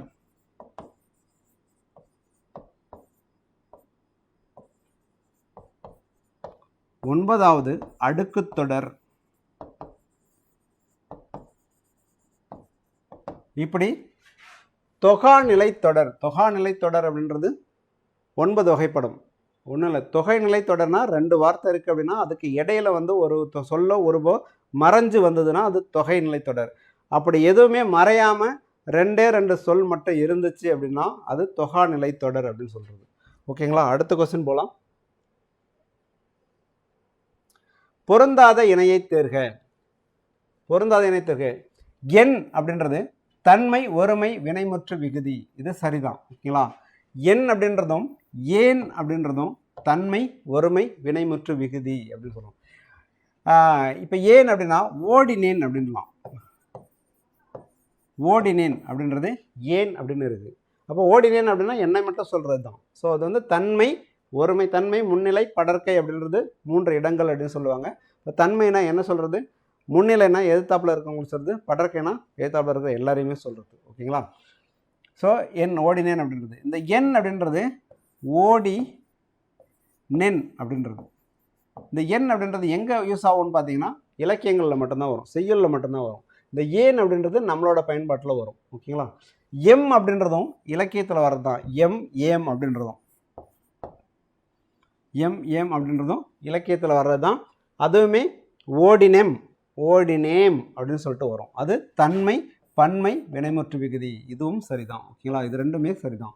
ஈ உ. ஈ உ என்னன்னு பார்த்துருப்போம்? வினையச்ச விகுதி அப்படின்னு பார்த்துருப்போம். உண்டு. உண்டு அப்படின்றது வினையச்சம். உண்டு மகிழ்ந்தான் அப்படின்னு இருக்கு அப்படின்னா அது வினையச்சம் தொடர். மகிழ்ந்தான். இதில் டு இட்டு கூட்டல் உ அப்படின்னு சொல்லிட்டு வருதா? அப்படி வந்துச்சு அப்படின்னா அது உகர ஈற்று வினையச்சம் அப்படின்னு சொல்லுவாங்க. ஈ இருக்குது. அப்போ கூறி மகிழ்ந்தான் அப்படின்னு இருக்குது. கூறி மகிழ்ந்தான் அப்படின்னா இரு கூட்டல் ஈன்னு இருக்குது. அப்போ என்ன முடிஞ்சிருக்கு? ஈன்னு முடிஞ்சிருக்கு. அப்போ ஈ ஊ 2மே வினையச்ச விகுதின்னு இருக்குது. அப்புறம் என்னென்னா இன்னொன்று ஆ அப்படின்றதும் வினையச்ச விகுதியாக வரும். ஓகேங்களா? அது சொல்ல மாட்டாங்க, ஆனால் இருக்குது. பாட கேட்டேன். பாட கேட்டின் அப்படின்னு இருக்குன்னு வச்சுங்களேன். இந்த டா வந்து இட்டு கூட்டல் ஆ அப்படின்னு வரும். ஸோ இதுவுமே வினையெச்சம் தான். ஆன்னு வந்தாலும் வினையெச்ச விகுதி தான். ஓகேங்களா. இந்த ஆய் அப்படின்றது முன்னாடி இருக்கிறவங்கள பார்த்து சொல்கிறது. என்ன சொல்கிறது? நீ செய்தாய், நீ சென்றாய். ஆய் ஆய் அப்படின்னு சொல்லிட்டு முன்னாடி இருக்கிறவங்கள பற்றி சொல்கிறது. யாருன்னா ஒருத்தவங்கள சொல்கிறது தான் நீ செய்தாய், நீ சென்றாய் அப்படின்னு சொல்கிறது. ஆனால் இங்கே என்ன போட்டிருக்காங்க? பன்மை அப்படின்னு போட்டிருக்காங்க. முன்னிலை பன்மை வினைமுற்றுன்னு போட்டிருக்காங்க. இது தவறு. முன்னிலை ஒருமை வினைமுற்று அப்படின்ட்டு. அப்போ பன்மை அப்படின்னா நீவீர் செய்தீர், தீர் அப்படின்னு வரும். நீவீர் செய்தீர் அப்படின்னு வரும். ஓகேங்களா. செய்தீர் அப்படின்னு வரும். அது மாதிரி வந்தால் அது பன்மை. ஆய் அப்படின்றது முன்னிலை ஒருமை வினைமுற்று விகுதி. ஓகேங்களா. ஓகேங்க. ஆன்சர் வந்து ஆப்ஷன் டெல்லி தான் தவறானது. பொருந்தாதது ஆப்ஷன் டெல்லி. ஓகே. அடுத்த கொஸ்டின். பெயர் சொல்லின் வகை அறிக. இழிவரல். இது போன தடவையே சொல்லியிருந்தோம். மெய்ப்பாடுகள் எத்தனை வகைன்னா 8 வகை இருக்குது. நகை, இழிவரல், அழுகை, உவகை, அச்சம் அப்படின்னு சொல்லிட்டு ஒரு 8 வகை இருக்குது. இந்த 8மே என்ன சொல்லியிருக்கோம்னா தொழிற்பெயர்னு தான் சொல்லியிருக்கோம். இந்த எண் வகை மெய்ப்பாடுகளுமே தொழிற்பெயரில் தான் வரும் அப்படின்னு சொல்லியிருக்கோம். பண்பு பெயர் அப்படின்னா நிறம், சுவை, அளவு, வடிவம். இது சம்பந்தமாக ஒரு பெயர் சொல் வருது அப்படின்னா இப்போ வளையல் அப்படின்னு வருது. வளையல் அப்படின்னா வட்டமாக இருக்கிறது, இல்லை வளைஞ்சு இருக்கிறது, அது பண்பை குறிக்குது. ஸோ அது வந்து பண்பு பெயர். ஓகேங்களா. பொருட்பெயர் அப்படின்னா நாற்காலி, ஒரு பொருளின் பெயரை குறிக்கிறது பொருட்பெயர். ஒரு பொருளின் பெயரை குறித்தா அது பொருட்பெயர். காலப்பெயர் ஒரு காலத்தை குறிக்கிறது. சித்திரை, சித்திரை, ஆண்டு, இப்படி காலத்தை குறிச்சுன்னா அது காலப்பெயர் அப்படின்னு சொல்லுவோம். அவ்வளோதான். எண் வகை மெய்ப்பாடுகளுமே எது பார்த்தீங்கன்னா தொழிற்பெயர் தான். ஓகேங்களா. எண் வகை மெய்ப்பாடுகள் என்னென்னு தெரிஞ்சுக்குங்க. ஓகே. அடுத்த கொஸ்டின் பொறுத்துக. ஈர்வலை. ஈர்வலை அப்படின்றது வினைத்தொகை தான். ஈர்வலை அப்படின்றது வினைத்தொகை தான். ஈர்த்த வலை, ஈர்க்கின்ற வலை, ஈர்க்கும் வலை. அதாவது வலை, அதாவது குளிர்ந்த வளையலை அணிந்தவள் அப்படின்னு பொருள். குளிர்ந்த வளையலை அணிந்தவள், அணிந்தவள் அப்படின்னு பொருள். ஓகேங்களா. குளிர்ந்த வளையலை அணிந்தவள் பொருள். ஆனால் இதை வந்து நாங்கள் இப்படியே பார்த்துக்கலாம். ஈர்த்த வலை, ஈர்க்கின்ற வலை, ஈர்க்கும் வலை அப்படின்னு காலம் மறைஞ்சு வர்றதால வினைத்தொகை அப்படின்றோம். இது சரிதான். ஓகேங்களா. நேராக தான் இருக்குது. ஸோ ஏ. ஓகே. கையேந்தி. கையேந்தி அப்படின்னா கையின் கண் ஏந்தி முதல்ல பார்த்துருப்போம். கை தொழுது அப்படின்றத கையால் தொழுதுன்னு பார்த்துருப்போம். இங்கே கை ஏந்தி அப்படின்னா அப்போ அதில் ஏதோ ஒரு பொருள் வைக்க போகிறாங்க. இப்போ கையின் கண் ஏந்தி அப்படின்றது தான் சரி. கையின் கண் ஏந்தி அப்படின்னா அது 7ஆம் வேற்றுமை தொகை. ஓகே. தென்திரை. இது தெரியுது. என்ன தெரியுது? தென்மை கூட்டல் திரை அப்படின்னு சொல்கிறோம். அப்போ மை விகுதி வருது. தென்மை அப்படின்றது என்னது? ஒரு காலத்தை குறிக்கிறது, பழமையை குறிக்கிறது. பழமையை குறித்தாலே நிறம், அளவு, சுவை, வடிவம், அது அளவில் குறிக்குது. எத்தனை காலத்துக்கு முந்தையது அப்படின்றது குறிக்குது. ஸோ இது வந்து பண்பு தொகை அப்படின்றது நேராக இருக்குது. ஓகேங்களா. கை வயம். கை வயம் அப்படின்னா தோல் வலிமை அப்படின்னு அர்த்தம். தோல் வலிமை அப்படின்னு அர்த்தம். அப்போ தோலினது வலிமை, தோலினது வலிமை. கை, அதாவது கையினது வயம் அப்படின்னு சொல்லலாம். தோலினது வலிமை அப்படின்னு சொல்லலாம். சரி, கையினது வயம் அப்படின்னே வைங்களேன். கையினது வயம், சாரி, கையினது வயம் அப்படின்னு வச்சுக்கோங்க. ஆனால் இது சரியானபடி பொருள் தெரிஞ்சால் தான் சில விஷயத்துக்கு நம்ம பண்ண முடியும் அப்படின்னு நான் போன டெஸ்ட்டே சொல்லியிருப்பேன். ஸோ வந்து இதுக்கான அர்த்தம் வந்து தோல் வலிமை, தோலினது வலிமை அப்படின்றது தான் சரியானது. ஸோ 6ஆம் வேற்றுமை தொகை அப்படின்றது தான் சரியானது. ஓகேங்களா. ஈர்வலை அப்படின்றது வினைத்தொகை ஏ 1. கையேந்தி 7ஆம் வேற்றுமை 1 4 3 2. 1 4 3 2. ஆப்ஷன் டி தான் சரியான ஆன்சர். ஓகே. அடுத்த கொஸ்டின். பொருந்தாத மரபு சொல்லை தேர்க. பொருந்தாத மரபு சொல்லை தேர்க. நெற்றால். இது சரிதான். நெல் தாள் அப்படின்னு சொல்கிறது தான் நெற்றால் அப்படின்றோம். ஓகே. அதுக்கடுத்து வேலங்காடு. இதுவும் சரிதான். வேல மரங்கள் சூழ்ந்துள்ள பகுதிக்கு வேலங்காடு அப்படின்னு சொல்லுவாங்க. குதிரை கூடம் அப்படின்றது தவறு. குதிரை கொட்டில் அப்படின்னு வரணும். குதிரை கொட்டில் வரணும். இந்த கூடம் எதுக்கு வரும்னு பார்த்தீங்கன்னா ஏனை, ஏனை கூடம். அதாவது குதிரைகளை அடைச்சி வச்சிருக்கிற இடம் வந்து குதிரை கொட்டில்னு சொல்லுவாங்க. இது யானைகள் இருக்கிற இடம் வந்து யானை கூடம்னு சொல்லுவாங்க. ஓகேங்களா. பசு நிறை, அதாவது பசுக்கள் கூடியிருக்கிற, பசுக்கள் நிறைய இருக்கிற, அதாவது கூடியிருக்கிற இடம் வந்து பசு நிறைன்னு சொல்லுவாங்க. கூட்டத்தை சொல்கிறது. இது கூட்டம், கூட்ட பெயர். இது இருப்பிட பெயர், வசிப்பிட பெயர். இது இதுவுமே கிட்டத்தட்ட கூட்டம் இல்லைன்னா தொகுப்பு, தொகுப்பு பெயர் அப்படின்னு சொல்லுவாங்க. தொகுப்பு பெயர். இது இலை பெயர், இலை மரபு பெயர், இலை மரபு பெயர். ஓகேங்களா. அப்போ தவறானது வந்து ஆப்ஷன் சி, குதிரை கொட்டில் அப்படின்னு வந்திருக்கணும். ஓகேங்க. அடுத்த கொஸ்டின், கிழமை பொருளில் வரும் வேற்றுமை. கிழமை அப்படின்னா உரிமை அப்படின்னு பொருள். கிழமை அப்படின்னா உரிமை அப்படின்னு பொருள். ஓகேங்க. உரிமை அப்படின்னா உடைய அப்படின்னு சொல்லி ஒரு சொல்லுறுப்பு இருக்கு. இந்த உடைய அப்படின்னு சொல்ல, இப்போ நம்ம வந்து 6ஆம் வேற்றுமை தொகைக்கு என்னென்ன வரும்னு பார்த்தோன்னா ஆவரும், ஆவரும், சாரி அது, ஆது, ஆ அப்படின்னு வரும். மொத்தம் 3 இருக்கும். இது ரெண்டுமே ஒருமைக்குரியது, இது மட்டும் பன்மைக்குரியது. இது ரெண்டும் ஒருமைக்குரியது, அது மட்டும் பன்மைக்குரியது. இது இப்போ பயன்படுத்துறது இல்லை அப்படின்னு சொல்கிறாங்க, இது மட்டும் பயன்படுத்துகிறதா சொல்கிறாங்க. ஓகேங்களா. உடைய அப்படின்றது சொல்லுறவு. என்னுடைய மகன் அப்படின்னு சொல்கிறோம், என்னுடைய மகன் அப்படின்னு சொல்கிறோம், என்னுடைய சட்டை அப்படின்னு சொல்கிறோம். அப்போ ஒரு உரிமையோட சொல்கிறதால தான் அது உரிமை பொருள் அப்படின்னு சொல்கிறோம், உரிமை பொருள்னு சொல்கிறோம். அது 6ஆம் வேற்றுமை தொகை. இது 3மே, அது, ஆது, ஆ அப்படின்றது உருபு, 6ஆம் வேற்றுமையின் உருபு. உடைய அப்படின்றது சொல்லுறுப்பு. ஓகேங்களா. அப்போ இந்த கிழமை பொருள் அப்படின்றது உரிமை பொருள். உரிமை பொருள்னா என்னுடைய அப்படின்றது உரிமையாக சொல்கிறதால அது 6ஆம் வேற்றுமை. 6ஆம் வேற்றுமைக்கானது தான் இது உரிமை அப்படின்றது, உரிமை பொருள்ன்றது கிழமை பொருள். 3ஆம் வேற்றுமைக்கான உருபு வந்து ஆள், ஆண், ஒடு, ஓடு அப்படின்னு சொல்லலாம். ஓகேங்களா. 8ஆம் வேற்றுமை வெளி வேற்றுமைன்னு சொல்லுவோம். இதுக்கு இது கிடையாது, என்ன கிடையாது, உருபு கிடையாது.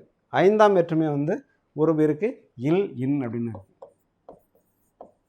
இல், இன் அப்படின்னு இருக்கு. ஓகேங்க.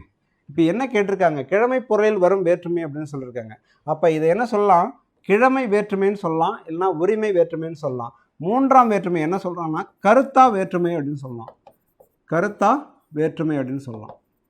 8ஆம் வேற்றுமையை வெளி வேற்றுமைன்னு சொல்லலாம். முதல் வேற்றுமையை எழுவாய் வேற்றுமைன்னு சொல்லலாம். 5ஆம் வேற்றுமையை இல் வேற்றுமைன்னு சொல்லலாம். 7ஆம் வேற்றுமையை என்ன சொல்லலாம்னா இட வேற்றுமைன்னு சொல்லலாம். 7ஆம் வேற்றுமையை இட வேற்றுமைன்னு சொல்லலாம். ஓகேங்களா. ஓகேங்க. அடுத்த கொஸ்டினுக்கு போகலாம்.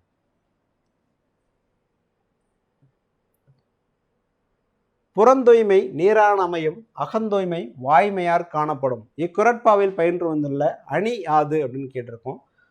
அதுக்கு சரியான ஆன்சர் வந்து எடுத்துக்காட்டு ஓமை அணி.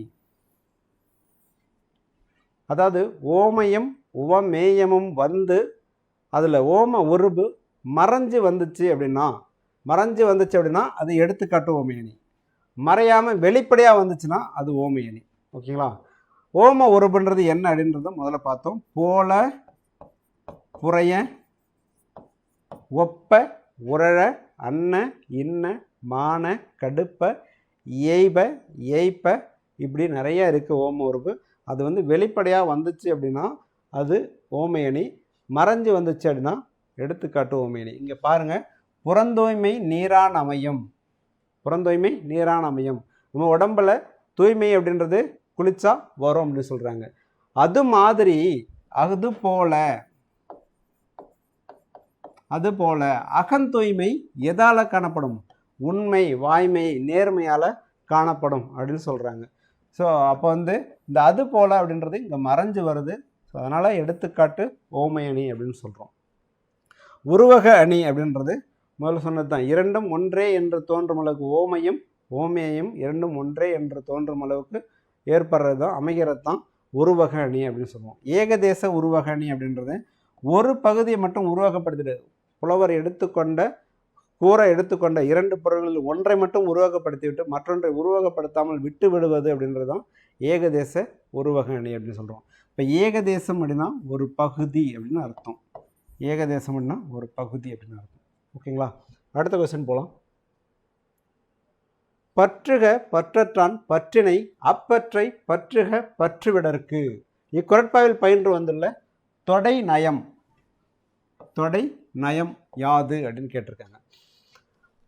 முதல் எழுத்து ஒன்றி வந்தா என்னன்னு பார்த்தோம். முதல் எழுத்து ஒன்றி வந்தா அது மோனை அப்படின்னு பார்த்துருப்போம். முதல் எழுத்து ஒன்றி வந்தா அது மோனை. ஓகே, இங்கே எதில் வருது? இது ஒரு அடி, இது ரெண்டாவது அடி. அப்போ அடியில் வர்றதால அது என்னன்னு சொல்லலாம்?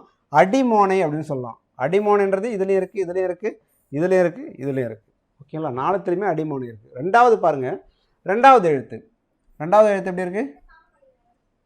ரெண்டாவது எழுத்து இர் அப்படின்ற எழுத்து ஒன்றி வருது. முதல் எழுத்து அளவத்து நிற்க அப்படின்னும் போது பா அப்படின்ற குரில் எழுத்து வந்திருக்கு. குரில் ரெண்டுத்துலையுமே குரில் தான் வந்திருக்கு. ஸோ ரெண்டாவது எழுத்து ஒன்றி வந்திருக்கு. முதல் எழுத்து அளவத்து நிற்க, இரண்டாம் எழுத்து ஒன்றி வந்தால் அது எதுகைன்னு சொல்லுவாங்க. ரெண்டு அடியிலுமே இருக்கிறதால அது அடி எதுகை அப்படின்னு சொல்கிறாங்க. அடி எதுகையுமே நாலுத்துலையுமே இருக்குது. ஓகேங்களா? அடுத்ததாக என்னன்னு பார்க்குறோம்னா, இப்போ சீர் பார்க்கலாம். அடி முடிஞ்சிருச்சு, சீரில் என்ன இருக்குதுன்னு பார்க்கலாம். ஓகே, இதில் ரெண்டு எழுத்துமே ஒன்று தான் இருக்குது. முதல் எழுத்தும் ஒன்று இருக்குது, இரண்டாம் எழுத்தும் ஒன்று இருக்குது. இதுலேயுமே முதல் எழுத்தும் இரண்டாம் எழுத்தும் ஒன்று இருக்குது, இதுலேயுமே முதல் எழுத்தும் இரண்டாம் எழுத்தும் ஒன்று இருக்குது. இதில் தான் கிடையாது. ஓகேங்களா? அப்போ ஒன்றாவது சீரில் இருக்குது, ரெண்டாவது சீரில் இருக்குது, மூணாவது சீரில் இருக்குது. மூணு சீர்லையுமே ரெண்டு எழுத்தும் ஒன்றி வருது. என்ன வருது? எதுகையும் வருது, மோனையும் வருது. ஸோ 1 2 3 அப்படின்னு 1, 2 இது என்ன சொல்லுவாங்கன்னா இணைன்னு சொல்லுவாங்க. 1 2 3 இது வந்து கூழை அப்படின்னு சொல்லுவாங்க.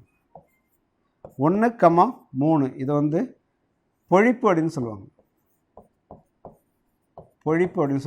1, 4 ஒருவன்னு சொல்லுவாங்க. அதுக்கடுத்து 1 3 4 மேற்கதவைன்னு சொல்லுவாங்க. 1 2 4 வந்து கீழ்கதவைன்னு சொல்லுவாங்க. 1 2 3 4 எல்லாத்துலேயுமே இருந்துச்சு அப்படின்னா அதை வந்து முற்றுன்னு சொல்லுவாங்க. இப்போ நமக்கு தேவை 1 2 3 தான் இருக்குது. ஒன்றாவது சீரில் இருக்குது, ரெண்டாவது சீரில் இருக்குது, மூணாவது சீரில் இருக்குது. எந்த எழுத்து? முதல் எழுத்தும் இரண்டாம் எழுத்தும், முதல் எழுத்தும் இரண்டாம் எழுத்தும், முதல் எழுத்தும் இரண்டாம் எழுத்தும், மோனையும் எதுகையும் இருக்குது. அப்போ என்னென்னு பார்த்தோம்? கூழை அப்படின்னு பார்த்தோம். இங்கே என்ன இருக்குது? கூழை அப்படின்றது எதில் இருக்குது? கூழை மோனை, கூழை எதுகை அப்படின்னு அதில் மட்டும்தான் இருக்குது. மற்ற எதுலையுமே இல்லை. இங்கே பார்த்தீங்கன்னா கூழை மோனை இருக்குது. ஸோ ஆனால் இங்கே இணை எதுகைன்னு இருக்குது. இணை எதுகைனா இது ரெண்டில் மட்டும்தான் வந்திருக்கணும், எல்லாத்தையுமே வந்திருக்கு. ஸோ ஆன்சர் வந்து அடிமோனை, அடி எதுகை, கூழை மோனை, கூழை எதுகை அப்படின்றது தான் ஆன்சர்.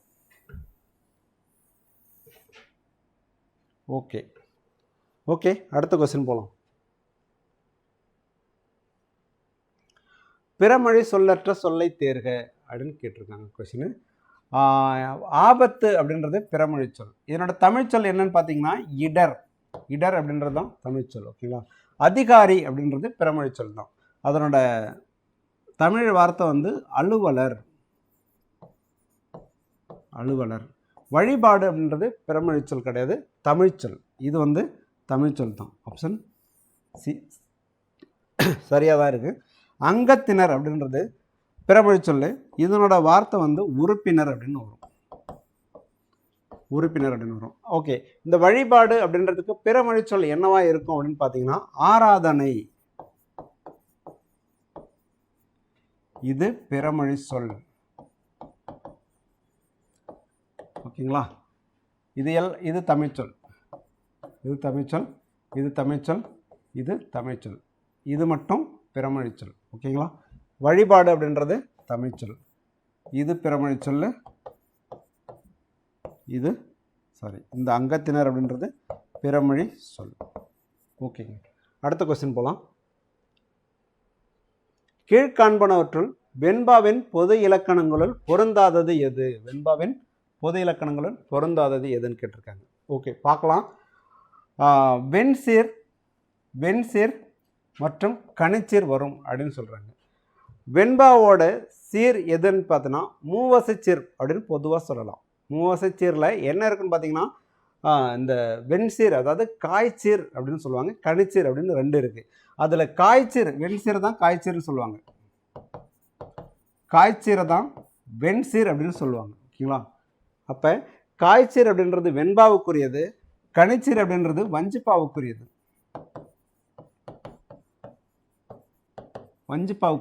காய்ச்சீர்ன்றது வெண்பாவுக்குரியது, கனிச்சீர் அப்படின்றது வஞ்சிப்பாக்குரியது. அது ரெண்டுமே எங்கே இருக்குன்னு பார்த்தீங்கன்னா மூவசை சீரில் தான் இருக்கும். ஓகேங்களா? ஸோ வந்து நம்ம வெண்பாவுக்கு என்ன சொல்கிறாங்க பொது இலக்கணத்துலன்னா, வெண்சீர் வரும், இயற்சீர் வரும்னு சொல்கிறாங்க. இயற்சீர் வரும். இயற்சீர் அப்படின்றது நேர் நேர் தேமா, நிறை நேர் புளிமா, அப்புறம் நேர் நிறை கூவிலம், நிறை நிறை கருவிலம்னு இருக்கு இல்லையா, அந்த விலம்னு முடியறதால விலச்சீர்னு சொல்லுவாங்க, மான்னு முடியறதால மாச்சீர்னு சொல்லுவாங்க இல்லையா, அது ரெண்டும் தான் இயற்சீர் அப்படின்றது. அதாவது மாச்சீர்னு சொல்லுவாங்க, விலச்சீர்னு சொல்லுவாங்க. இது ரெண்டும் சேர்ந்து தான் இயற்சீர்னு சொல்லுவாங்க. இந்த இயற்சீரம் இந்த வெண்சீரம் தான். இந்த இயற்சீரம் இந்த வெண்சீர் ரெண்டு தான் வெண்பாவுக்குரியது. கனிச்சீர் கிடையாது. ஓகேங்களா? அது ரெண்டு தான், ரெண்டு சீர் மட்டும்தான் வரும், பிற சீர்கள் வராது. அதாவது வஞ்சி உரிச்சீரோ ஆசிரிய உரிச்சீரோ வராது அப்படி சொல்லுவாங்க. ஆனால் இதுதான் ஆசிரிய உரிச்சீர்னு சொல்லுவாங்க. பட் இந்த ரெண்டு சீர் தான் வரும். ஓகேங்களா? தலையில் இயற்சீர் வெண்டலை வரும், வெண்சீர் வெண்டலை வரும். தலையில் இயற்சீர் வெண்டலை, வெண்சீர் வெண்டலை வரும்.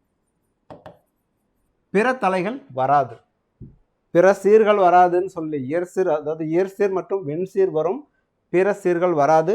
இயற்சீர் வெண்டலை வரும், வெண்சீர் வெண்டலை வரும், பிற தலைகள் வராது. ஓகேங்களா?